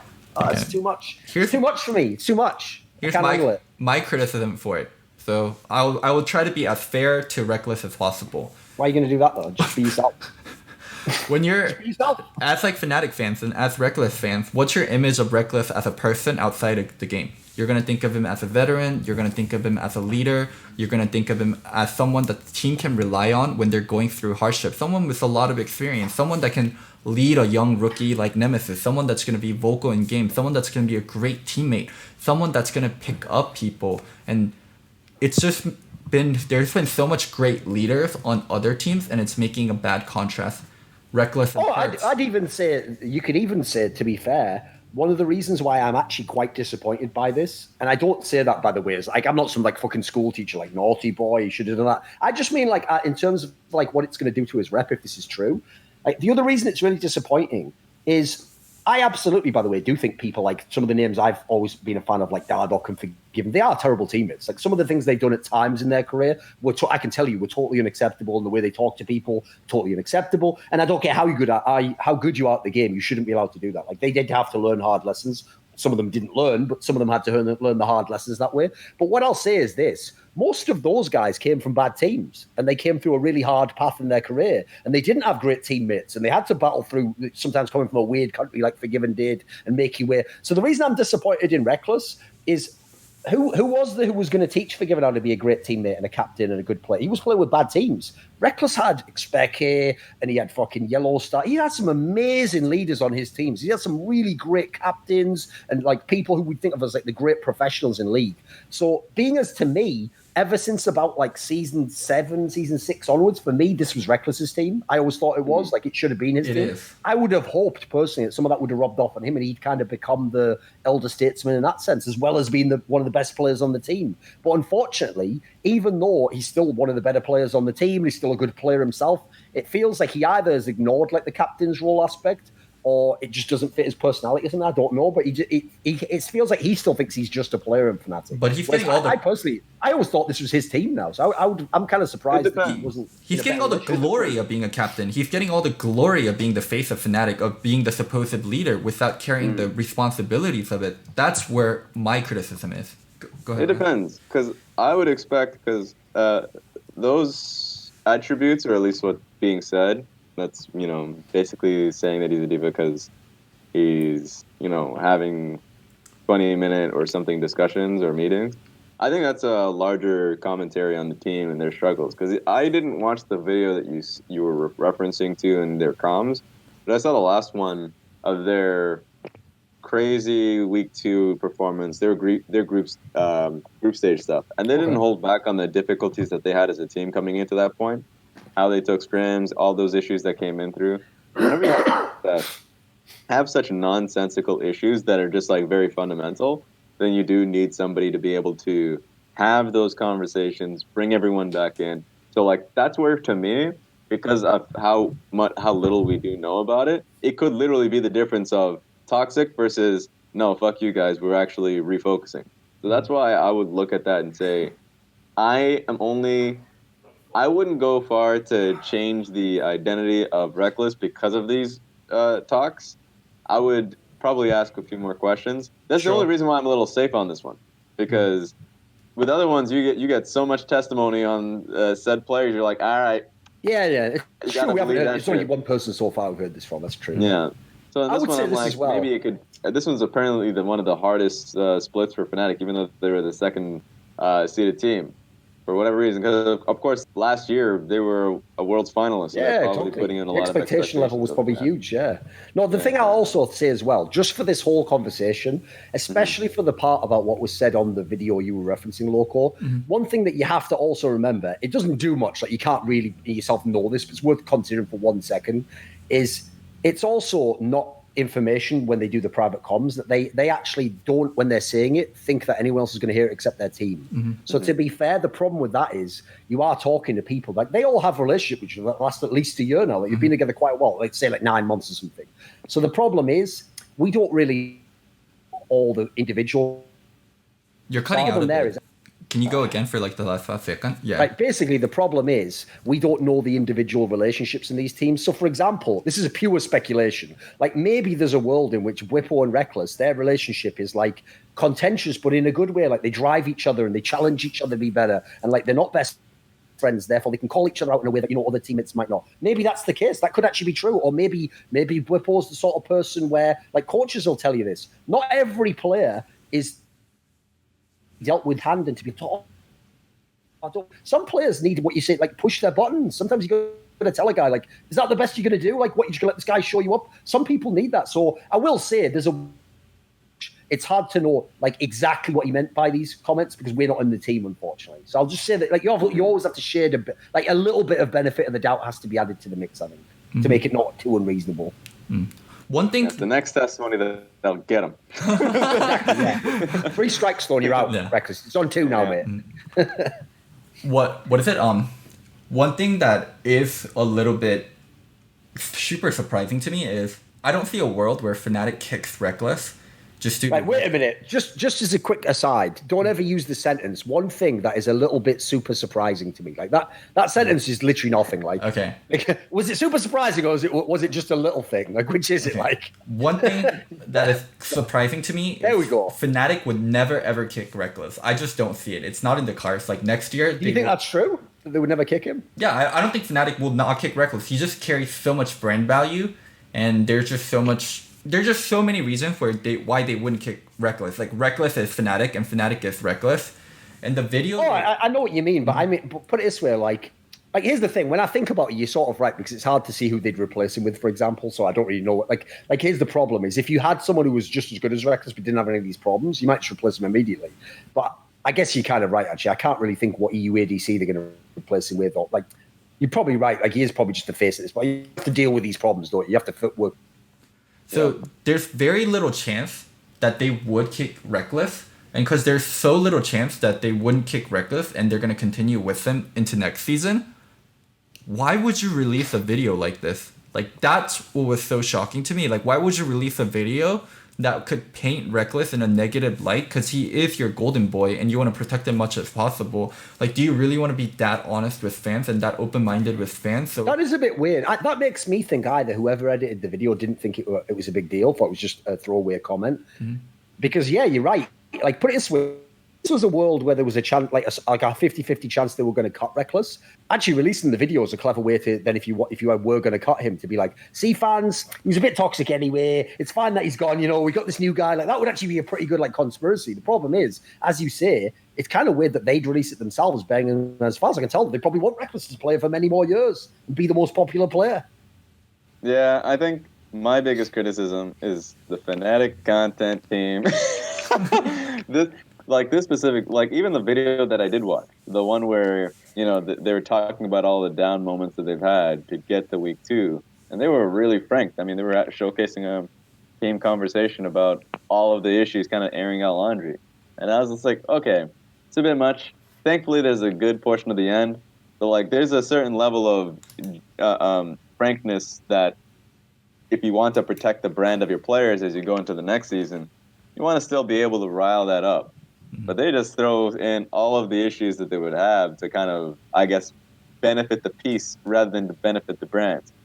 That's where I look at that and I'm like, you guys being a little bit too frank now. You guys need to calm down on that stuff. Here's my question. All I want to do is ask one question of the Fnatic team. My follow-up with this, I would just say, Nemesis, where would you rank Rekkles in ADCs? I mean, apparently this guy loves to make lists. He's like me. He loves to make like top 10 lists and stuff. So all I want to know, homie, is turn that fucking withering gaze upon your own team. And that's just, I want to hear that harsh, witty critique. Let me know how Dwippo did, Nemesis. How was he doing among tops in the tournament? What do you think he were? Was he the worst? Was he among the worst? What do you think? What do you think of that? Never get those answers to it. Anyway, let's actually talk about the last two teams that are in the tournament, G2 and SKT. Not least because one of them's going to the final, and I think most people think whoever wins this match wins the tournament. Do you agree, Raz? Does the winner of G2 SKT win Worlds? My bet would probably go to it, yes. So my bet would go toward G2 for sure. If SKT go on, then it would have to look good. So, right. So barring like some catastrophic bad semifinals, much like Griffin versus IG, then I may change my vote. But right now, that's definitely the championship team. Right, Loco. From what I remember, you picked SKT, right? Yeah. Yes. Ooh. So, okay, let's talk. Wait a minute. Who did you pick between DAMWON and G2? I picked DAMWON. Ah, yes. And who did you pick between IG and Griffin? I picked Griffin. I'm starting to see. And who did he pick on Fnatic versus FPX? Sure, he did actually get 3-1. He did get 3-1. To be fair, I got along with him as well. I'm not lying, I'm just saying these Korean teams seem to have high priority. I know. It's funny how that works, isn't it? The reason this is funny, Raz, is because Loco himself even acknowledged this, like on the last show, like he has been a mad flip-flop at this world. Like anything that happens, he's like, the new thing is the best. No, the old thing is like, just goes right between the two. Okay, I want to defend myself a little bit. For the DAMWON G2 one, I said it would be extremely close. And for the Griffin IG one, I think Griffin IG was ridiculous fail from Griffin. Like, ridiculous big fail from Griffin. So both are pretty defendable.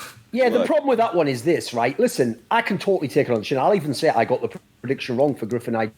The problem is this. Is nobody saying IG was going to win knew that Chovy would be on tank duty all time long. Nobody knew that. So, like, even though I was wrong in my prediction, I was like wrong for different reasons, basically. Because the problem with that is, if you'd have told me he was going to be on tank, even I might have said IG might win. I found that really depressing. Kind of ruined the series for me. I just think LCK fans, Korean fans, oh my goodness, man. Look, to be fair, I'm going to put this out expectation here. All Seed 1 teams, all excelled in the group stage. Yeah. But then they were riding that high. They were like, no matter what, it's happening. It was going to be Griffin SKT. I remember, Raz. Everyone knew that. Everyone had I remember there was an image of the full Korean analyst desk that had DAMWON versus G2, and they all, I think, one that had G2? One person had G2. Yeah. Wait a minute, Loco. Someone had 3-0 DAMWON. Can I just ask you something, Loco? Sure. Didn't you literally make fun of me because on a show you told me how all the Korean analysts and coaches said that SKT would beat Griffin? Do you remember that? Yeah. And that I should have listened to those coaches and they knew better. You've just seen what the LCK knows, homie. They're just biased as fuck. No, wait. What? Wait, that's completely different in context. Also, let me change the region for Discord. I think it'll make it less lagless. Give me 1 second. Yeah, but I'm in the same region as you. Well, I think sometimes it does this. Like, we did it with face check also. Oh, but he's in Europe, though, to be fair. So maybe if you do US East, sometimes it makes it better. Like, sometimes US... Are we back? Okay. We're back? Yeah. Yeah. Sometimes US West lags and then US East is fine. Okay. Sure. So, I'm going to explain the context for that. If we're doing, like, a Korean team versus Korean team, I would think the expert are the Korean analysts. If we're doing a Korean team versus a European team, then I can understand how a Korean analyst might be biased. But yes, if we're doing a Korean team versus Korean team, I think Korean... No, that doesn't make sense at all. Here's the thing. I know what you mean, Loco. They know more about Korea. So, for example, the real distinction on the Griffin example I gave was that they knew what had happened in scrims, so they had more information, etc. But my problem is this. There's literally no metric, Loco, by which it was reasonable, in my opinion, to pick DAMWON to win that series, except that DAMWON won their group and G2 didn't. That's it. Like, I never at any point in time, like, what reasons did the Korean analysts give? Does anyone know any of the reasons they had for thinking DAMWON would win? I didn't watch that broadcast that closely, but at least my reasoning was... I'd be interested to know, because it's hard to figure out what they thought the edges in a whole best of 5 would be. At least my reasoning was... G2 had identity crisis towards the end of groups. They didn't know what kind of team they wanted to be, especially from draft. They were prioritizing Kiana, which they looked really bad on. And DAMWON found their identity, and they looked really strong in what kind of team they wanted to be, and they were looking really hot. And it was a bit flippy-floppy of me And I should have expected G2 to show more what they showed the entire year than what they showed in group stage. And also G2 is an incredibly good best of 5 team. But my edge for DAMWON was G2 doesn't know what kind of team they want to be, and they really struggle on these core picks. And they just banned Kiana throughout the draft, and they're like, we're not going to deal with this. We're not going to deal with the Kayle either. And they found a really good identity, and they were just back to the G2 we know. Anyway, putting all Does that my to one mic work, side. by the way? Yeah, we you're can hear fine. you. Okay, perfect. I just got a random error message. But we're cool. What about what have you thought of SKT so far in the tournament, Raz? Are you impressed? I'm impressed. My only concern was everybody had SKT after group stage as the for sure tournament favorites and, number one team. My biggest issue with the team was that we saw about 3 games in groups where they just were not playing to their composition because they just had like super talented players and they were very team fight focused. So you saw the Twisted Fate game where it took them a long ass time for them to not realize, but basically care about the fact that they can be splitting the map instead of trying to focus on diving the Xayah, right? So finally they move away from team fighting. And then the second game, it was basically the same idea where they just weren't playing to their composition. And then there was a Fnatic game where they're just diving too deep. Like, that was a nonsensical game. And I think the thing that we are seeing from SKT in these games is that, first of all, we're not finding meaningful losses. Like, the loss that they had versus Fnatic, you can kind of chop up the draft and basically saying that they just had one bad game. But then they were able to dominate Group C to a certain degree. Like, there were games where RNG could have won, but obviously there were mistakes that they were able to capitalize on. And then they had Splice in the quarterfinals. And I'm concerned about that kind of level for a team that has pretty core weaknesses on how to play through what their composition, if they're going into a 1-3-1 or 1-4, is set for. That's my concern, is that I think they're a very hypey team when they get into team fights and can kind of lose their minds in some moments. Now, that doesn't mean that they're suddenly a third-place team at all. I think my only take was, I don't think that they're the best team. I think that they're second to G2. And I think at the time before group stage started, I think I had IG to a higher degree, because I even said that IG versus Griffin. No, I had Griffin to a higher degree. I thought Griffin was going to be the best team of the tournament after their week 2. And then they just sucked ass. So basically my whole point is that I think they're right now the second best team, and their issues is that they just are too goaded into fights when it's not necessarily the best. I'll give everyone a take on SKT no one's heard, which is if you just look at who they've played in the tournament so far, now, today was impressive. Like, they beat RNG and Fnatic. I'm sorry, are those teams in the tournament? Am I missing something? Like, are those like teams that are going to win? What? No. Like, we thought those teams were good. They actually were kind of just okay. They played to a certain level. They weren't like super duper amazing teams. So beating them, it's not actually that crazy. Like, I'd say like Griffin beating G2 was more impressive. That's pretty fucking good to do that. Then you go and look who they played in the quarters. They had the easiest quarter. They had Splice. And I don't care that they lost the game because they just did that because of the stupid skin pick. Like, that doesn't really count. But I actually don't think SKT has had to look like peak SKT yet. Like, they've just kind of comfortably moved through a lot of these games and just won them all. So, like, I think the trap is that G2's been tested. Every team in the tournament, actually, except SKT, has been really tested so far. Whereas SKT is like, they've got sick players, they're a very good team, but I don't really know actually what the full like breadth of SKT is. Like, I don't know what will happen if they're in a really tough series and it goes all the way down to game 5. I don't know what will happen if they get bad drafts against one of these top teams like G2 and actually potentially just lose the game outright. Like, they do on paper look really good right now, but I also feel like they could absolutely lose this semi. Like, I think actually G2 is going to beat them personally. So, all the things that are positive for SKT, I feel like is very historic. Like, Faker is better when the stage is bigger. I mean, they have a lot of sick players as well, to be fair. Like, very good players. SKT, whenever they make a long run or a deep run in the tournament, they get better and better. Like, all that is historic. And like you said, they have way better players now. They have Teddy, they have Klid. Like, Klid looked like one of the best junglers in the entire tournament. Khan has really shown up. Khan has been really good, yes. This has been his best international performance yet. But also, G2 is just special. Some of the macro that G2 does is special. And we can talk so much about SKT being amazing in best of 5s. G2 is also a really good best of 5 teams. And adapt extremely well. Man, this one's really hard. That's a very Well, good semi. So like that's the I thing. actually said this. I think this has to be one of the hardest predictors ever. Like to pick who wins this one. Yeah, I think Did I it's lag out or something? Yeah, you lagged a out for little a bit. bit. Fair enough. Fair enough. But yeah, I think it's definitely going to be the hardest semis to predict. I at the moment have G2 just because of all of the expectations I've had and what we saw from them. I think the G2 DAMWON series was definitely the best of 5 so far in the tournament. And on top of that, I just think that Caps, while I think everyone has focused so far on how the bottom lane has performed for G2 really well, but Caps has actually just been insanely good so far. In the best of 5 that he had, and also just certain legs in the tournament, in the group stage. So that level of Caps can definitely have the better of Faker, and I think that's my expectation coming into that best of 5. So it's more of a faith, I suppose, that he'll showcase that the best of 5 level in here. But we'll see. It just comes down to what SKT is going to show up. I have no idea. I have a much better idea of what G2 is going to go because they got tested in their best of 5. But SKT, once again, I think they had hard games when they went up against RNG and that one game versus Fnatic. But you never really got to see them really tested versus a team that is not going to throw away the gold. RNG definitely threw away gold consistently. But if they go up against G2 when they pick up the early game gold lead, they have not shown precedence in recent games that they will give that away. In fact, in the game versus DAMWON, they were actually super safe.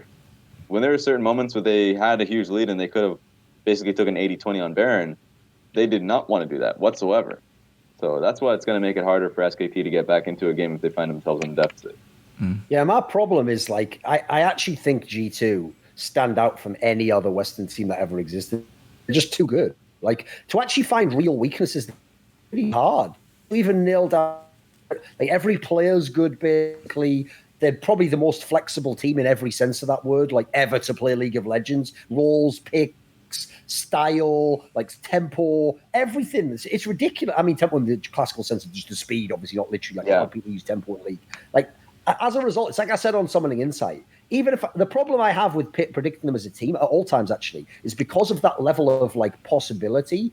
They really can do almost anything in a game. Like it's hard to know what they're going to do. They're not like going to play the exact same way every time. But as a result, it's like I said on the show, like to me, they almost feel like the fucking hero in like a classic Hollywood movie. It's like no matter what happens, I feel like they're going to win. Like they can. There's nothing they. It feels like they can overcome anything basically. So as a result, I think they will win this semi.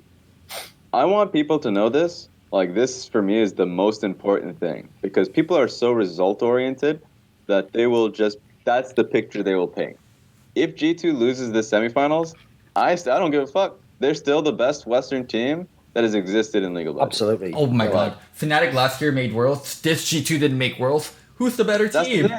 That's the thing. Fnatic's went to the finals. Yeah.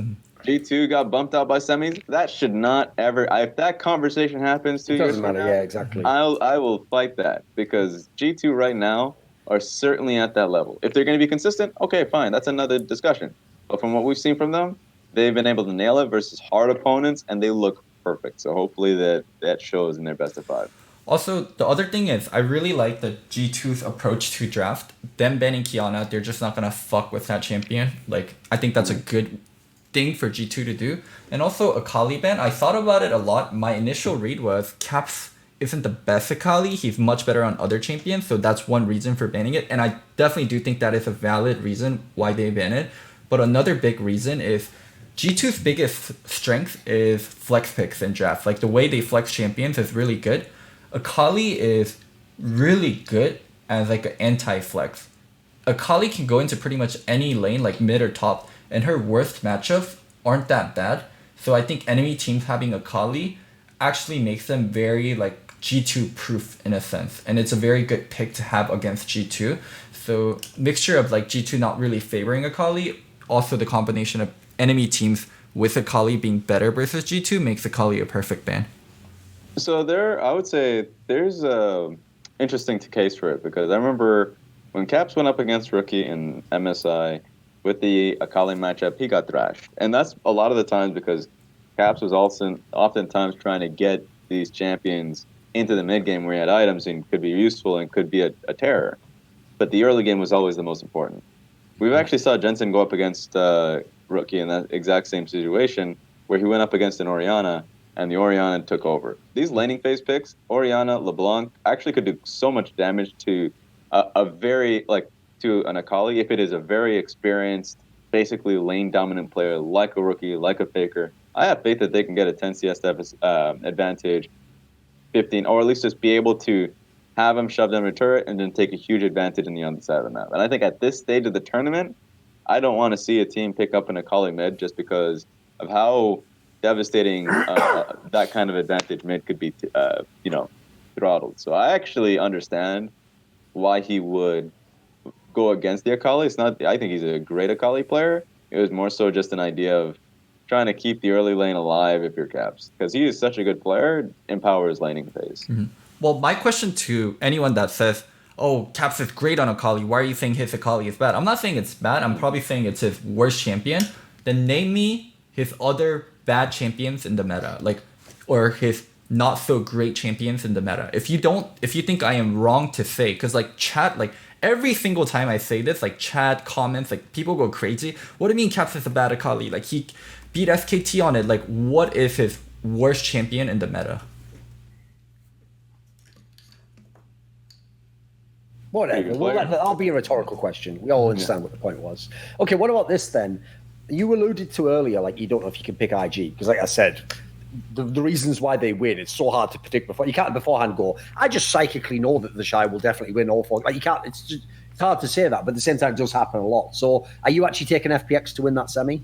I'm taking FPX. I got a rule with what my head's telling me. So even if IG wins, I'm not going to I'm still and turns this into a brawl, then I'm like, all right, but I'm still not going to go start favoring basically zero team play, but high player skill. I think FPX has showed me not only do they have amazing team play, but a lot of the players are starting to step up. Tian is still an insane jungler, and the jungle difference will be there for me. So I'll still give him that.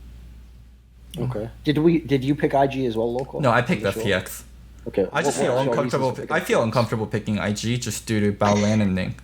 Yeah, I will admit, I think IG can lose, and TheShy is still the best player in the world. But I feel uncomfortable picking IG. These. I will say, this is a rare example of where the way I picked is probably not consistent with how I normally predict. Because normally in this type of a matchup, I would go with the known quantity, which is FPX, and just say I think they're a better. For a start off, they are a better team. That's inarguable. So I would normally just go with the safe quantity. But I think what I'm actually doing, and I'll just actually try and analyze, even though I can't get out of my thought, is I think what I'm doing is I'm overcompensating for how much IG's burned me, because I'm so sick of picking against them because they shouldn't win just by having 6 solos. Yeah. And I'm so sick of them winning that I just want to actually not be the loser this time. So even though I agree, on paper, FPX should win, I'm just going to say IG wins because fuck it. And this time I want to win if they actually... This time if TheShy dumps them, I don't want to be thinking, why is he dumpstering my predictions again? Give me a break. You know what? I was on that same board with her, and I was thinking about it. I was like, it's going to fucking happen again. Exactly, yeah. I just know it's gonna happen. TheShy is just gonna dumpster Gimgoon or something of that nature, and Jackie Love is gonna have that performance, and I'm just like, oh, I guess just roll a dice already.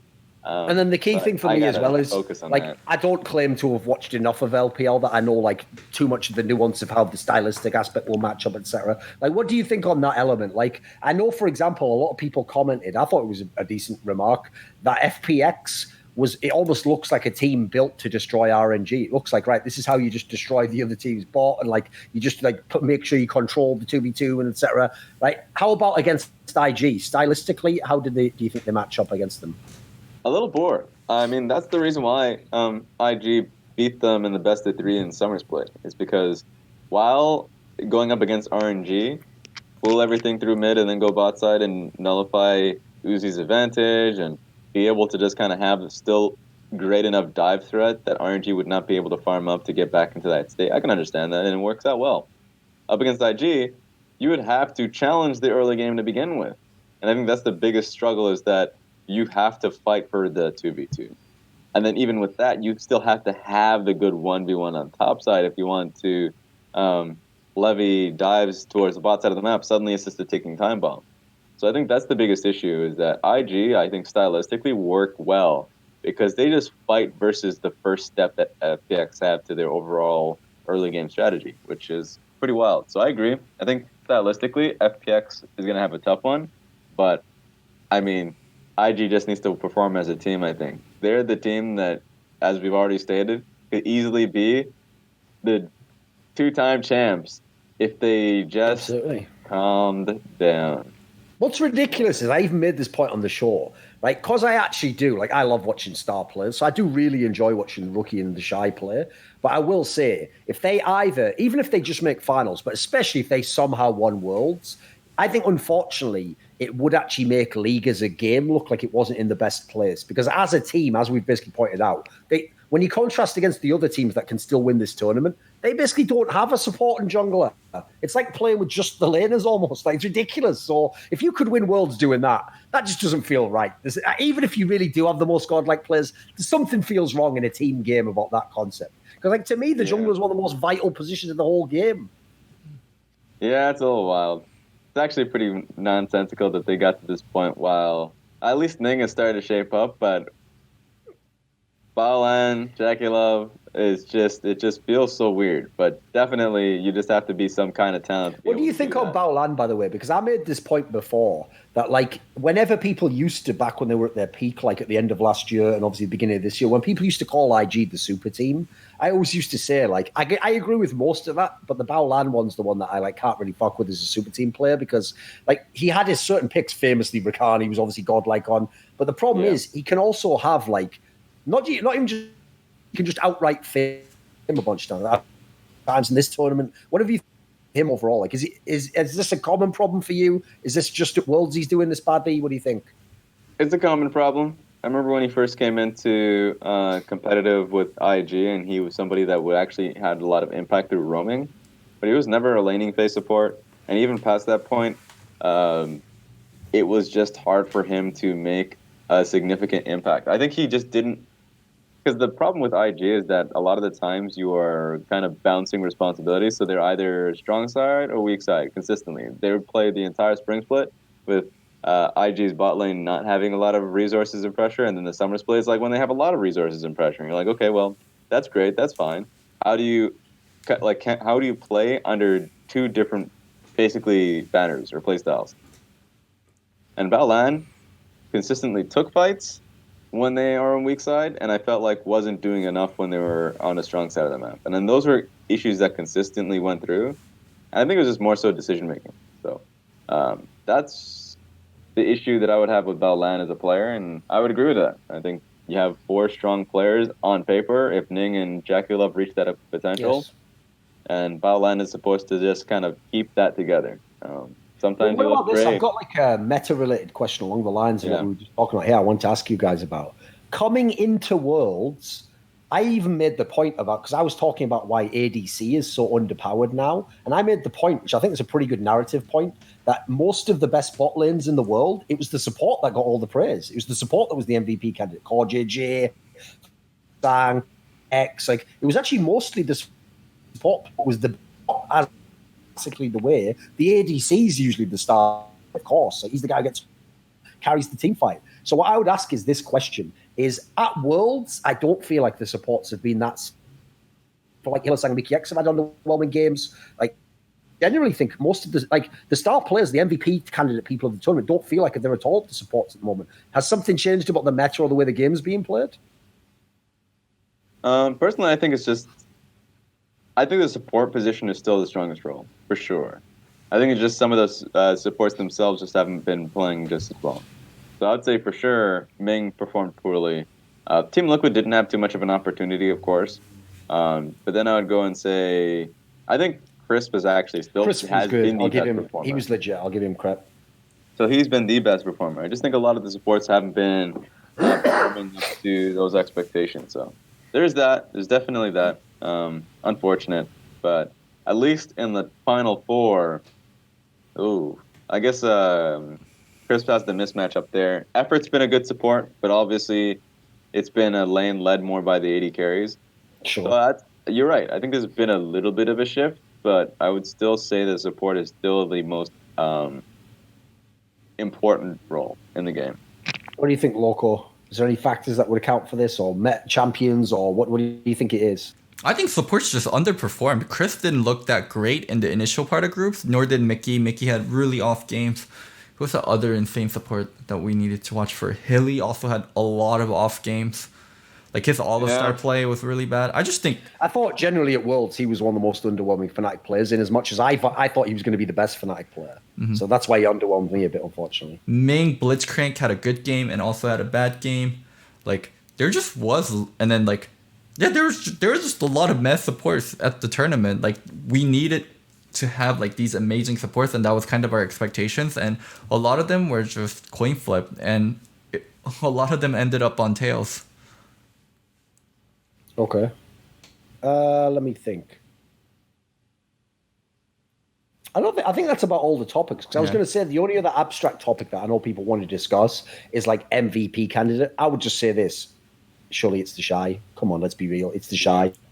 Like, come on, man. Even in some, dude, all that needs to be said is this: even the game they lost to Griffin, TheShy was still absolutely banging, and it's just like his team just left him to die, and didn't even fucking help the guy. Like even the game, this card, like he's gonna, unless something crazy happens in the semi-final, he was the best player so far, at least. So I guess he probably has to make the final to have a chance of winning MVP. But like thus far, he's been the best player in my opinion. Is there anyone else that you'd make a case for? Is there anyone else you think's up there? I know. I talked so much about why TheShy is good, and even in the game they lost to DAMWON in that Akali game where he had to lane versus Jace, like he did really well where he didn't get resource and he didn't get jungle pressure. So I agree with you. He's the MVP for me also.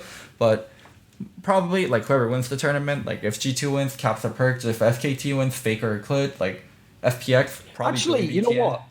Raz, you might find this amusing because I think the funny thing for me is, you know, that classic thing where, because fans didn't understand that the whole reason LPL experts called the Uzi Worlds buff is because he used to just go to peak level when he was at Worlds. Like, you know, in the regular season, obviously he could have bad games or he could overextend or greed or fuck up a team fight. Yeah, he's still human.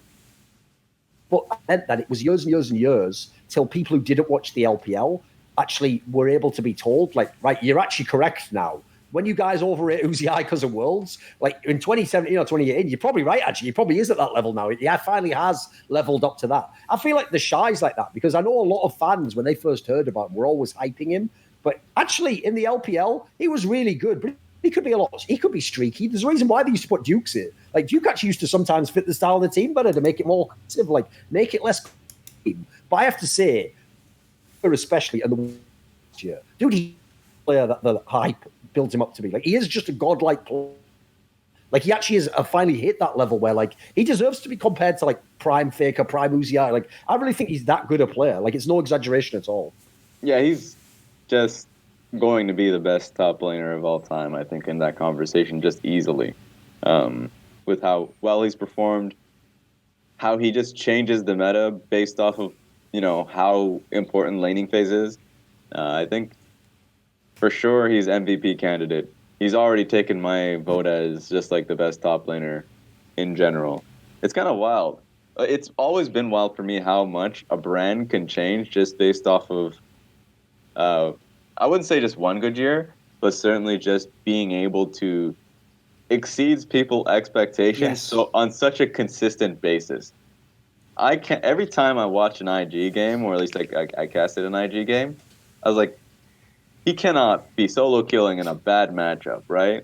He would change the definition of bad matchups when he was like in a Vladimir versus Ryze or something, or Vladimir into Jace, and I'm like, this is ridiculous. This is just stupid. And on good matchups, he would just completely dumpster the lane. So that's why, you know, this is why you temper expectation.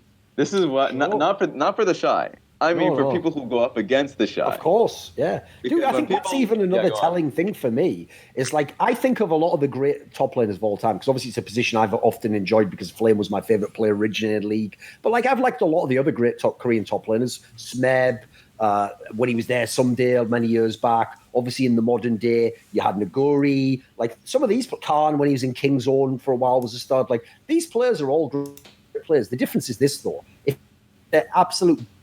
Say you picked at one point in time, I don't know, Smeb.